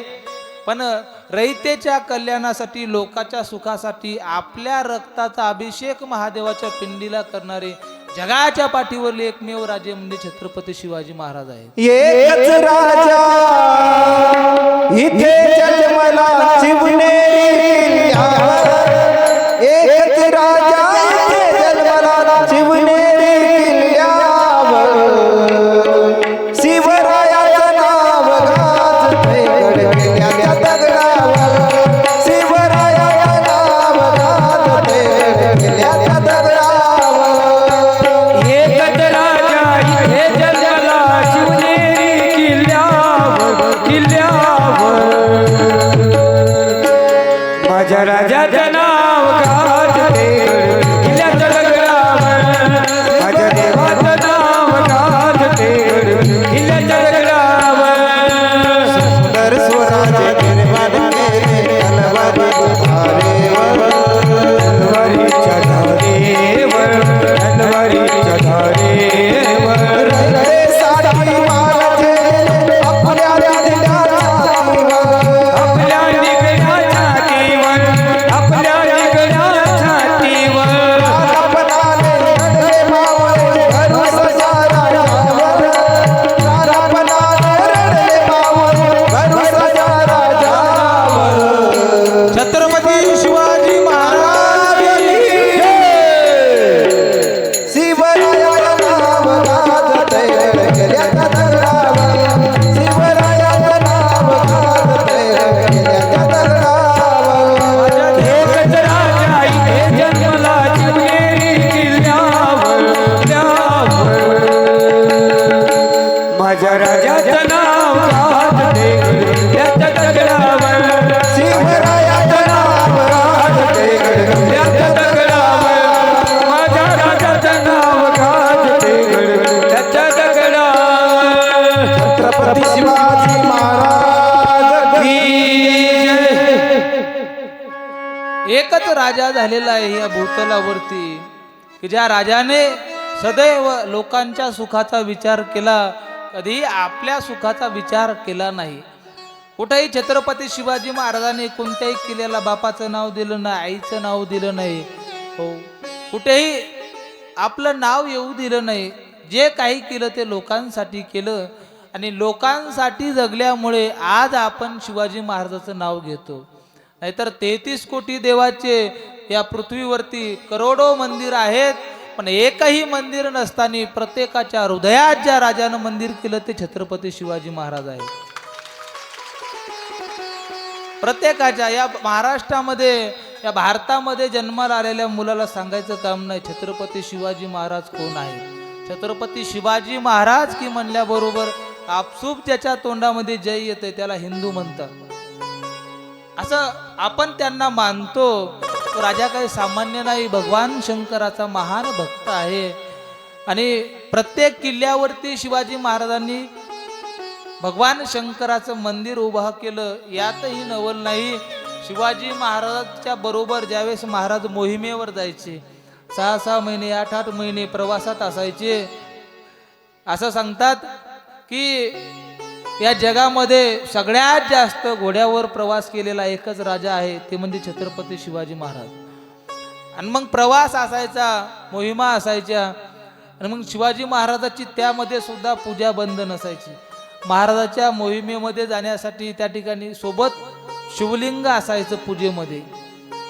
आजही जे शिवाजी महाराजाचे वंशज आहेत सातारचे छत्रपती उदयनराजे, त्यांच्या पूजेमध्ये, त्यांच्या देवघरामध्ये जे शिवलिंग आहे ते शिवलिंग शिवाजी महाराजाच्या नित्य पूजेचं आहे, त्यांच्या बरोबरचं आहे. अतिशय तेजस्वी शिवलिंग आहे. आम्ही ते जवळून पाहिलं म्हणून सांगतोय. असं सोबत पूजेमध्ये शिवलिंग असायचं राजांच्या. अजून काही भक्त आहेत ज्यांच्या बरोबर नित्य पूजेचे शिवलिंग असतात. या रावणानं सांगितलं, देवा माझ्या नगरीत तुमचं मंदिर नाही, मला पूजेसाठी लांब यावं लागतंय. मग मला त्या ठिकाणी एक लिंग द्या. कोणतं लिंग मागितलं? रावणाने आत्मलिंग मागितलं महादेवाकडे. कोणतं? आत्मलिंग. आता आत्मलिंग रावणाला कसं देणार? भगवान शंकर सुद्धा ओळखत होते रावणाला चांगलंच, पण आता मागितलं आहे, नाही तर म्हणता येत नाही. भगवान शंकरानं सांगितलं आत्मलिंग देतो, पण जात असताना तुझ्या घरी जाईपर्यंत रस्त्यात जर कुठे टेकवलं तर हे पुन्हा तुला उचलता येणार नाही. आणि मग रावणानं सांगितलं काय हरकत नाही. रावणानं घेतलं ते लिंग आणि रावण निघाला हिमालयातून लंकेकडे. जात असताना आता ते लिंग रावणाला टेकवायला लावायचं, काय करावं? गणपती बाप्पानं काय केलं? का गुराख्याचं, गाई चारणाऱ्याचं रूप धारण केलं. आणि परळी या ठिकाणी ज्यावेळेस रावण आल्यानंतर रावणाला लघुशंका आली. आता लिंग हातात आहे असं तर करू शकत नाही. मग रावण इकडं तिकडं पाहू लागला. तेवढ्यात ते गुरं चारत असणारे गणपती बाप्पा दिसले, एका गुराख्याच्या मुलाच्या रूपात. आवाज दिला, ए पोरा इकडे. गणपती बाप्पा आले. रावणानं सांगितलंय माझ्या हातातलं शिवलिंग आहे, हे 2 मिनिटं तुझ्या हातात ठेव, मी आत्ता जाऊन आलो. त्या गणपती बाप्पानं सांगितलं तुम्हाला जर यायला उशीर झाला तर मी इथं टेकून देईल, लवकर आले तर ठीक आहे. तर लहान लेकरं कसे असतात तुम्हाला माहित आहे, ते जास्त काय कोणाचं ऐकत नसतात, जास्त काय ऐकण्याच्या भानगडीत पडत नाहीत. लहान लेकर असतात. एकदा असंच कथेमध्ये कीर्तनात एक पुढं बसलेलं पोरग होतं माऊली, कीर्तनात बडबड बडबड करू लागलं. मी म्हणलं ए कोणाचा आहे रे तू, शांत बस ना. थोडं रागावलो त्याच्यावर. ते काहीच बोललं नाही कीर्तनात. कीर्तन झाल्यानंतर माझ्या पाया पडाय आलं. म्हणलं पोरग चांगलं दिसतंय, पण ते नुसतं पाया पडलं नाही. त्यांना हिवाळ्याचे दिवस होते, सर्दी झाली होती, माझ्या धोतराला शेंबूड पुसून गेलं निघून. हे असे लहान लेकरं असतात आहे का नाही. आता गणपती बाप्पा गुराख्याच्या लहान मुलाच्या रूपात. गणपती बाप्पा म्हणले जर लवकर आले तर ठीक आहे, लवकर नाही आले तर इथं टेकून देणार. नारायणाने सांगितलं काय हरकत नाही, येतो लवकर. दिलं गणपती बाप्पाच्या हातात शिवलिंग आणि रावण गेला. रावण यायच्या अगोदर गणपती बाप्पानं ते शिवलिंग खाली टेकवलं आणि गणपती बाप्पा अंतर्धान पावले. रावण आला, पाहू लागला ते पोरग दिसेनं शिवलिंग खाली टेकवलेलं आहे. रावणाने उचलण्याचे अनेक प्रयत्न केले पण रावणाला ते शिवलिंग उचललं नाही. ते शिवलिंग त्या ठिकाणी राहिलं. आजही तुम्ही परळी वैजनाथला गेले तर त्या परळी वैजनाथच्या शिवलिंगावरती रावणाच्या अंगठ्याचे ठसे आहेत. उचलण्याचा प्रयत्न केला पण उचलल्या गेलं नाही, त्याच ठिकाणी राहिलं आणि ते एक ज्योतिर्लिंग तयार झालं. ते परळी वैजनाथाचं ज्योतिर्लिंग आहे. भोलेनाथ भगवान की जय. आणि त्याच ठिकाणी भगवान शंकर राहिले. आता परळीतल्या या ज्योतिर्लिंगाला वैद्यनाथ असं नाव का पडलं? आपण वैजनाथ म्हणतो, वैद्यनाथ आहे बरं का, वैजनाथ नाही. बोलण्यामध्ये माणसं अपभ्रंश करतात. आता वैद्यनाथ हे नाव का पडलं तर देवाचे डॉक्टर आहेत, त्यांचं नाव आहे अश्विनी कुमार. या अश्विनी कुमारांना त्या ठिकाणी औषधीची माहिती विद्या भगवान शंकरांनी त्या ठिकाणी प्रदान केली आणि वैद्य झाले. वैद्यांना वैद्याचं ज्ञान दिलं म्हणून नाव पडलं वैद्यनाथ. हे ज्योतिर्लिंग त्या ठिकाणी तयार झालं. त्यानंतर 10 नंबरचं ज्योतिर्लिंग आहे नागेश्वर. नागेश्वर ज्योतिर्लिंग, या ज्योतिर्लिंगाविषयी थोडा वाद आहे. आपण आपल्या जवळचं औंढा नागनाथचं मानतो, गुजरातचे लोक त्या ठिकाणचं ते नागेश्वर ज्योतिर्लिंग मानतात. पण शेवटी भारतात आहे, कुठेही दर्शन घ्या. नागेश्वर ज्योतिर्लिंग, हे नागेश्वर ज्योतिर्लिंग कशा प्रकारे तयार झालं? भगवान शंकराचा एक भक्त आहे,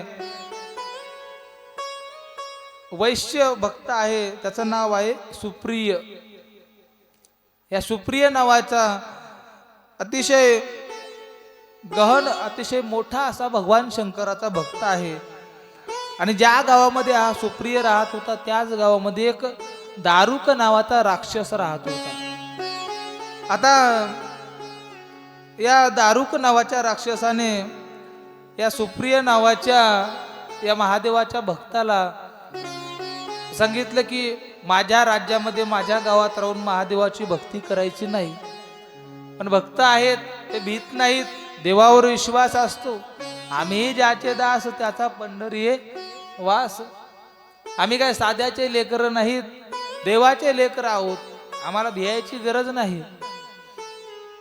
आणि त्या सुप्रिय नावाच्या त्या भक्ताने सांगितलं मी तुझं ऐकणार नाही. या दारुकानं त्याला बंदी बनवलं, बंदी शाळेत टाकलं, त्रास द्यायला सुरुवात केली पण त्याची भक्ती बंद झाली नाही. शेवटी मारण्याचा प्रयत्न केला. भगवान भोलेनाथ त्या ठिकाणी प्रसन्न झाले आणि भगवान शंकराने त्या सुप्रियेला एक आपलं अस्त्र दिलं, पाशुपतास्त्र, आणि सांगितलं या अस्त्राने या दारुकाचा वध कर. त्या सुप्रिय नावाच्या भक्ताने दारुकाचा वध केला आणि भगवान भोलेनाथ त्या ठिकाणी राहिले. त्या ठिकाणी दारुक नावाच्या राक्षसाचा वध केल्यामुळे, ते दारुका वन असल्यामुळे त्या ठिकाणी जे असलेले भगवान शंकर आहेत त्याचं नाव नागेश्वर असं पडलं. नागेश्वर भगवान की जय. नागेश्वर ज्योतिर्लिंग त्या ठिकाणी तयार झालं. पुढे 11 नंबरचं ज्योतिर्लिंग सांगितलं रामेश्वर ज्योतिर्लिंग. आता हे रामेश्वर ज्योतिर्लिंग कुठे आहे? समुद्राच्या तीरावरती आहे. कशा प्रकारे तयार झालं तर प्रभू रामचंद्र लंकेवरती स्वारी करायला जाऊ लागले. जात असताना समुद्र आडवा होता. भगवान प्रभू रामचंद्राबरोबर 2 लोक होते, एक लक्ष्मण आणि दुसरा बिभीषण. एक स्वतःचा भाऊ आणि एक शत्रूचा भाऊ. आता समोर जायचं, त्या समुद्र उल्लंघन करून जायचं, कसं जायचं? भगवान प्रभू रामचंद्राने लक्ष्मणाला आणि बिभीषणाला विचारलं कसं गेलं पाहिजे. लक्ष्मणाने सांगितलं दादा काय नाही, धनुष्य काढा, बाण काढा, लावा, समुद्र रस्ता देईल. लक्ष्मणजी हे तापट स्वभावाचे आहेत. जास्त काय असं मिळमिळ बोलणं हे ते लक्ष्मणाला जमत नाही. जवळ बिभीषण होता. रामप्रभूने बिभीषणाकडे पाहिलं. बिभीषण म्हणला, देवा तसं नाही, या ठिकाणी अनुष्ठान करा, प्रार्थना करा समुद्राची, समुद्र रस्ता देईल. सोप्या भाषेमध्ये आंदोलन करा. काय सांगितलं बिभीषणाने, इथं बसा आणि आंदोलन करा, समुद्र प्रगट होईल आणि रस्ता देईल. आता दोघांचे दोन मत आले. रामप्रभूला असं वाटलं लक्ष्मणाचं ऐकाव, तर बिभीषणाला वाटेल की आपण शत्रूचा भाऊ असल्यामुळे रामानं आपलं ऐकलं नाही, स्वतःच्या भावाचं ऐकलं. आणि रामानं अगोदर बिभीषणाचं ऐकलं. बाहेरच्या माणसाच्या गोष्टी लोकांना लवकर आवडत असतात, लवकर पटतात, है का नाही. घरच्यांनी सांगितल्यावर पटत नाही. घरच्यांनी किती सांगू द्या, त्यावेळेस बाहेरचे म्हणायला लागतात. बाहेरच्या व्यक्तीनं सांगितलं त्यावेळेस आपल्याला ते आपण म्हणतो ना, कान हे फक्त सोनारानं टोचाव, दुसऱ्यानं घरच्यानं टोचले की दुखतात. तसं घरच्या माणसाचं, जवळच्या माणसाचं लोक लवकर ऐकत नाहीत. रामप्रभूने अगोदर बिभीषणाचं ऐकलं आणि रामप्रभू आंदोलनाला बसले. सोप्या भाषेत अनुष्ठानाला बसले. 1, 2, 3 दिवस झाले पण समुद्र काही प्रगट झाला नाही. कारण आंदोलन करून आतापर्यंत कोणाला काही भेटलं नाही, हे का नाही. फक्त आश्वासन भेटत असतात. आता रामप्रभूला राग आला. रामानं लगेच लक्ष्मणाला आवाज दिला, लक्ष्मणा धनुष्य आण. लक्ष्मणजी म्हणला, पहिल्यांदा मी सांगितलं होतं ऐकलं नाही, आता शेवटी माझं ऐकावं लागलं. आणलं धनुष्य. लक्ष्मणाला युद्ध लवकर आवडतंय, जास्त आवडतंय. पटकन धनुष्य बाण घेऊन आला लक्ष्मणजी, दिलं रामाच्या हातात. रामाने लगेच धनुष्याला बाण लावला आणि समुद्र प्रगट झाला. सांगितलं, देवा तुम्हाला समुद्रातून जाण्याची गरज नाही, मी तुम्हाला उपाय सांगतो, पण मला मारू नका. रामप्रभूनं सांगितलं, मग काय करायचं, कारण मी एकदा बाण लावला धनुष्याला, माझा बाण परत येत नाही. एक वचनी एक बाणी, मर्यादा पुरुषोत्तम प्रभू रामचंद्र आहेत. दिलेलं वचन मागं फिरत नाहीत. एक पत्नी एक बाणी. मग आता हे बाण कुठं चालवायचा. समुद्रानं सांगितलं, डाव्या बाजूला जास्त राक्षस राहतात तिकडं चालवा. मग डाव्या बाजूला राक्षस आहेत तिकडं ते बाण चालवला. आणि त्यावेळेस आकाशवाणी झाली. रामप्रभूला सांगितलं आकाशवाणीने, रामा या ठिकाणी शिवलिंग स्थापन करा, त्या शिवलिंगाची पूजा करा, तुम्हाला मार्गही मिळेल आणि विजयही मिळेल. आणि मग रामप्रभूने वाळूचं ज्योतिर्लिंग त्या ठिकाणी तयार केलं. रामेश्वर हे वाळूचं ज्योतिर्लिंग आहे. तयार केलं, त्याची षडोपचार पूजा केली. भगवान शंकर प्रसन्न झाले आणि विजयाचं वरदान दिलं. म्हणजे ज्याला विजय मिळवायचा त्यानं रामेश्वरला जायचं. आणि रामेश्वर भगवंताच्या आशीर्वादाने रामप्रभूचा विजय झाला. पण या ज्योतिर्लिंगाचं नाव रामेश्वर कसं पडलं. रामस्य ईश्वर हा इति रामेश्वर हा. रामप्रभूने सांगितलं की जो रामाचा ईश्वर आहे तो रामेश्वर, मी राम आहे, माझा जो ईश्वर आहे तो रामेश्वर. पण भगवान शंकर म्हणले तसं चालणार नाही. हो, रामस्य ईश्वर हा इति रामेश्वर हा. राम ज्याचा ईश्वर आहे ते रामेश्वर. दोघांचे दोन मत आहेत. आणि म्हणून त्या ज्योतिर्लिंगाला नाव पडलं रामेश्वर. रामेश्वर भगवान की जय. त्या रामेश्वर ज्योतिर्लिंगाची त्या ठिकाणी स्थापना झाली. त्यानंतर भगवान प्रभू रामचंद्राने वरदान दिलं की इथून पुढे माझा भक्त असेल आणि भगवान शंकराचा द्वेष करत असेल तर त्याला स्वप्नात सुद्धा देवाचं दर्शन होणार नाही. आणि भगवान शंकराने सांगितलं, माझा भक्त असेल आणि रामाचा द्वेष करत असेल तर त्याला सुद्धा स्वप्नातही देवाचं दर्शन होणार नाही. शिवद्रोही मम भक्त कहावा. जो भगवान शंकराचा विरोधक असेल आणि माझा भक्त म्हणून घेत असेल, त्याच्या स्वप्नात सुद्धा मी येणार नाही. मग रस्ता तयार झाला. धनुष्यकोटीपासून रामप्रभू गेले, विजय मिळवला. पण हे रामेश्वर ज्योतिर्लिंग अशा प्रकारे तयार झालं. त्यानंतर शेवटचं आणि 12वं ज्योतिर्लिंग आहे. 2 मिनिटं भजन करू आणि त्या 12व्या ज्योतिर्लिंगाची कथा श्रवण करू. सर्वांनी हात वर घ्यायचे आणि प्रेमानं भजन करायचे. ओम नमः शिवाय ओम नमः शिवाय बोला ओम नमः शिवाय ओम नमः शिवाय ओम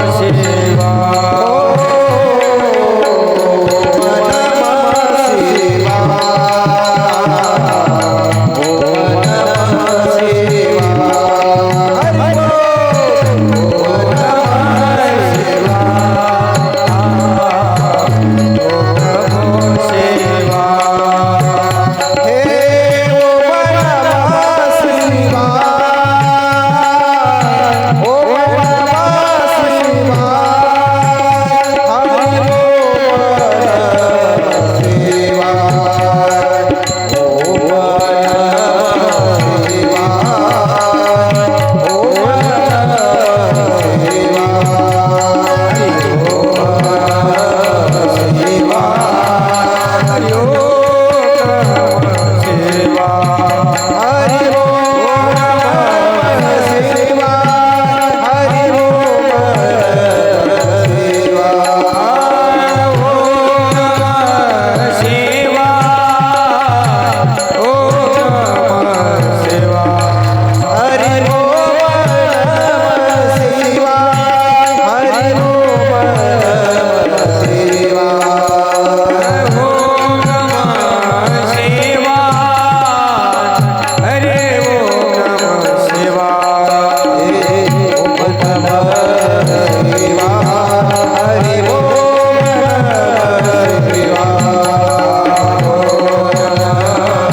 शिवाय ओम नमः शिवाय भोलेनाथ भगवान की जय. 12व आणि शेवटचं ज्योतिर्लिंग आहे घृष्णेश्वर ज्योतिर्लिंग. हे ज्योतिर्लिंग सुद्धा महाराष्ट्रात आहे. महाराष्ट्राची राजधानी देवगिरी किल्ला आहे आणि या देवगिरी जवळ हे घृष्णेश्वर ज्योतिर्लिंग आहे. आता या ठिकाणी भोलेनाथ भगवान कसे प्रगट झाले तर त्यासाठी कथा भाग सांगितलेला आहे. भगवान शंकराचा एक भक्त आहे सुधर्मा नावाचा ब्राह्मण. त्याची पत्नी आहे तिचं नाव सांगितलं सुदेहा. आता दोघ जण पती पत्नी आहेत. सगळ्या गोष्टी आहेत, संतती आहे, संपत्ती आहे, सत्ता आहे, सगळ्या गोष्टी आहे, पण संतती नाही, मुलं बाळ नाही.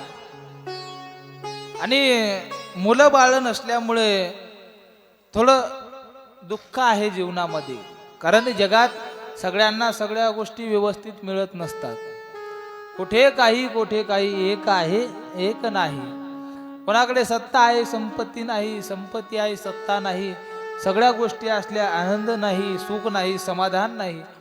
सगळ्या गोष्टी व्यवस्थित माणसाला मिळत नसतात. ज्या ठिकाणी अपूर्णता आहे, ज्या ठिकाणी काहीतरी कमी आहे त्याला संसार म्हणतात. आणि ज्या ठिकाणी सगळ्या गोष्टी परिपूर्ण आहेत त्याचं नाव परमार्थ आहे. संसारात काही ना काही कमतरता राहते. किती जरी असेल तरी कमतरता संसारात राहते. कारण हा शेवटी कसा आहे, अपूर्ण आहे. सगळ्या गोष्टीने संपन्न जगात कोणताही व्यक्ती नाही. आता या सुधर्मा नावाच्या ब्राह्मणाकडे सगळं आहे पण संतती नाही. याच्या पत्नीनं सांगितलं आता मुलं आपल्याला झाली पाहिजे. अनेक प्रयत्न केले, वेगवेगळ्या प्रकारचे प्रयत्न केले, पण मुलं बाळ झालं नाही. आता शेवटी तिनं सांगितलं तुम्हाला जरी मुलं बाळ हवं नसेल तरी मला पाहिजे.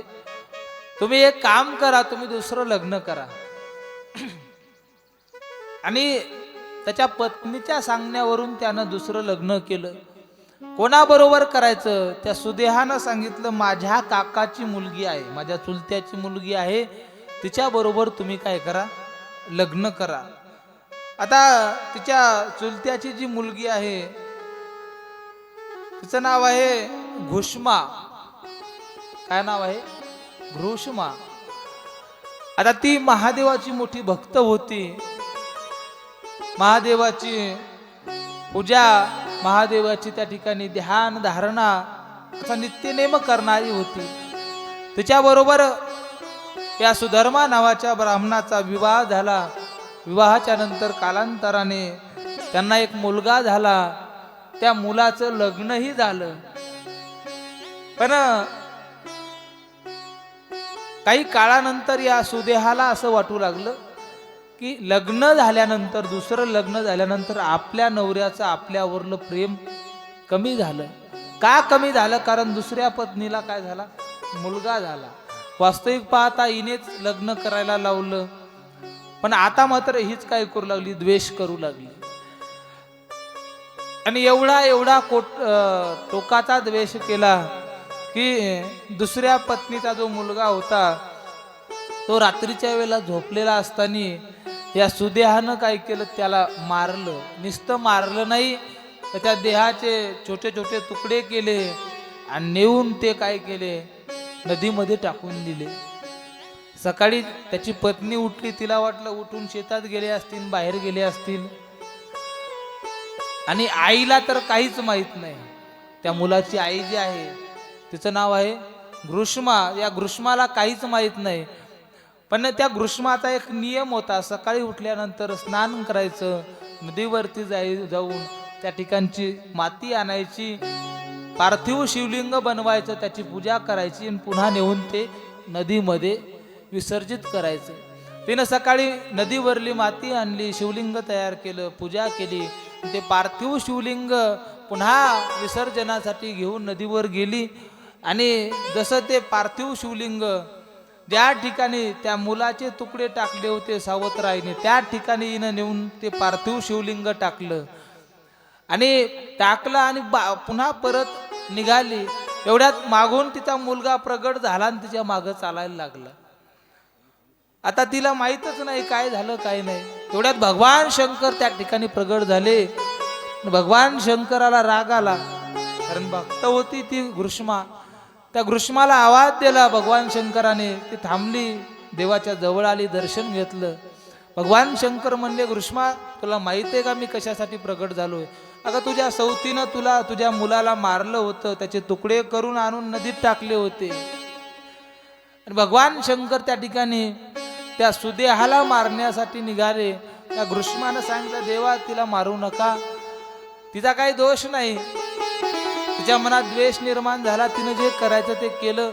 पण तुम्ही या ठिकाणी माझ्यासाठी आलात, माझी अशी विनंती आहे तुम्ही या ठिकाणी राहावं. आणि मग भोलेनाथ शंकर त्या ठिकाणी राहिले.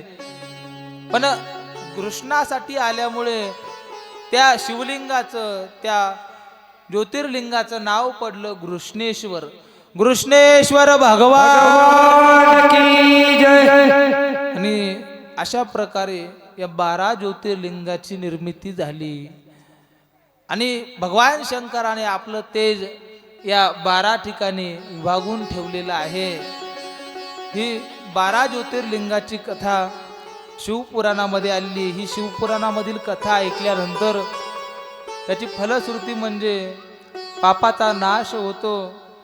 सुरुवातीला सांगितलं, सप्त जन्म कृतम पापे, सर्व पाप 7 जन्मातील पापाचा नाश होतो. तसं शिवकथेमधील प्रत्येक कथा महत्वाची आहे. आपण आतापर्यंत ऐकलेली प्रत्येक कथा काय महत्वाची आहे. आणि शेवटी ही 12 ज्योतिर्लिंगाची कथा आलेली आहे. तसं तर शिवपुराण हे खूप मोठं आहे. सगळ्याच गोष्टी सगळं सांगणं शक्य नाही, पण 7 दिवसामध्ये होईल तेवढं आपल्या वेळेमध्ये सांगण्याचा प्रयत्न केला. कसं जास्तीत जास्त तुम्हाला सांगता येईल तो प्रयत्न केलेला आहे.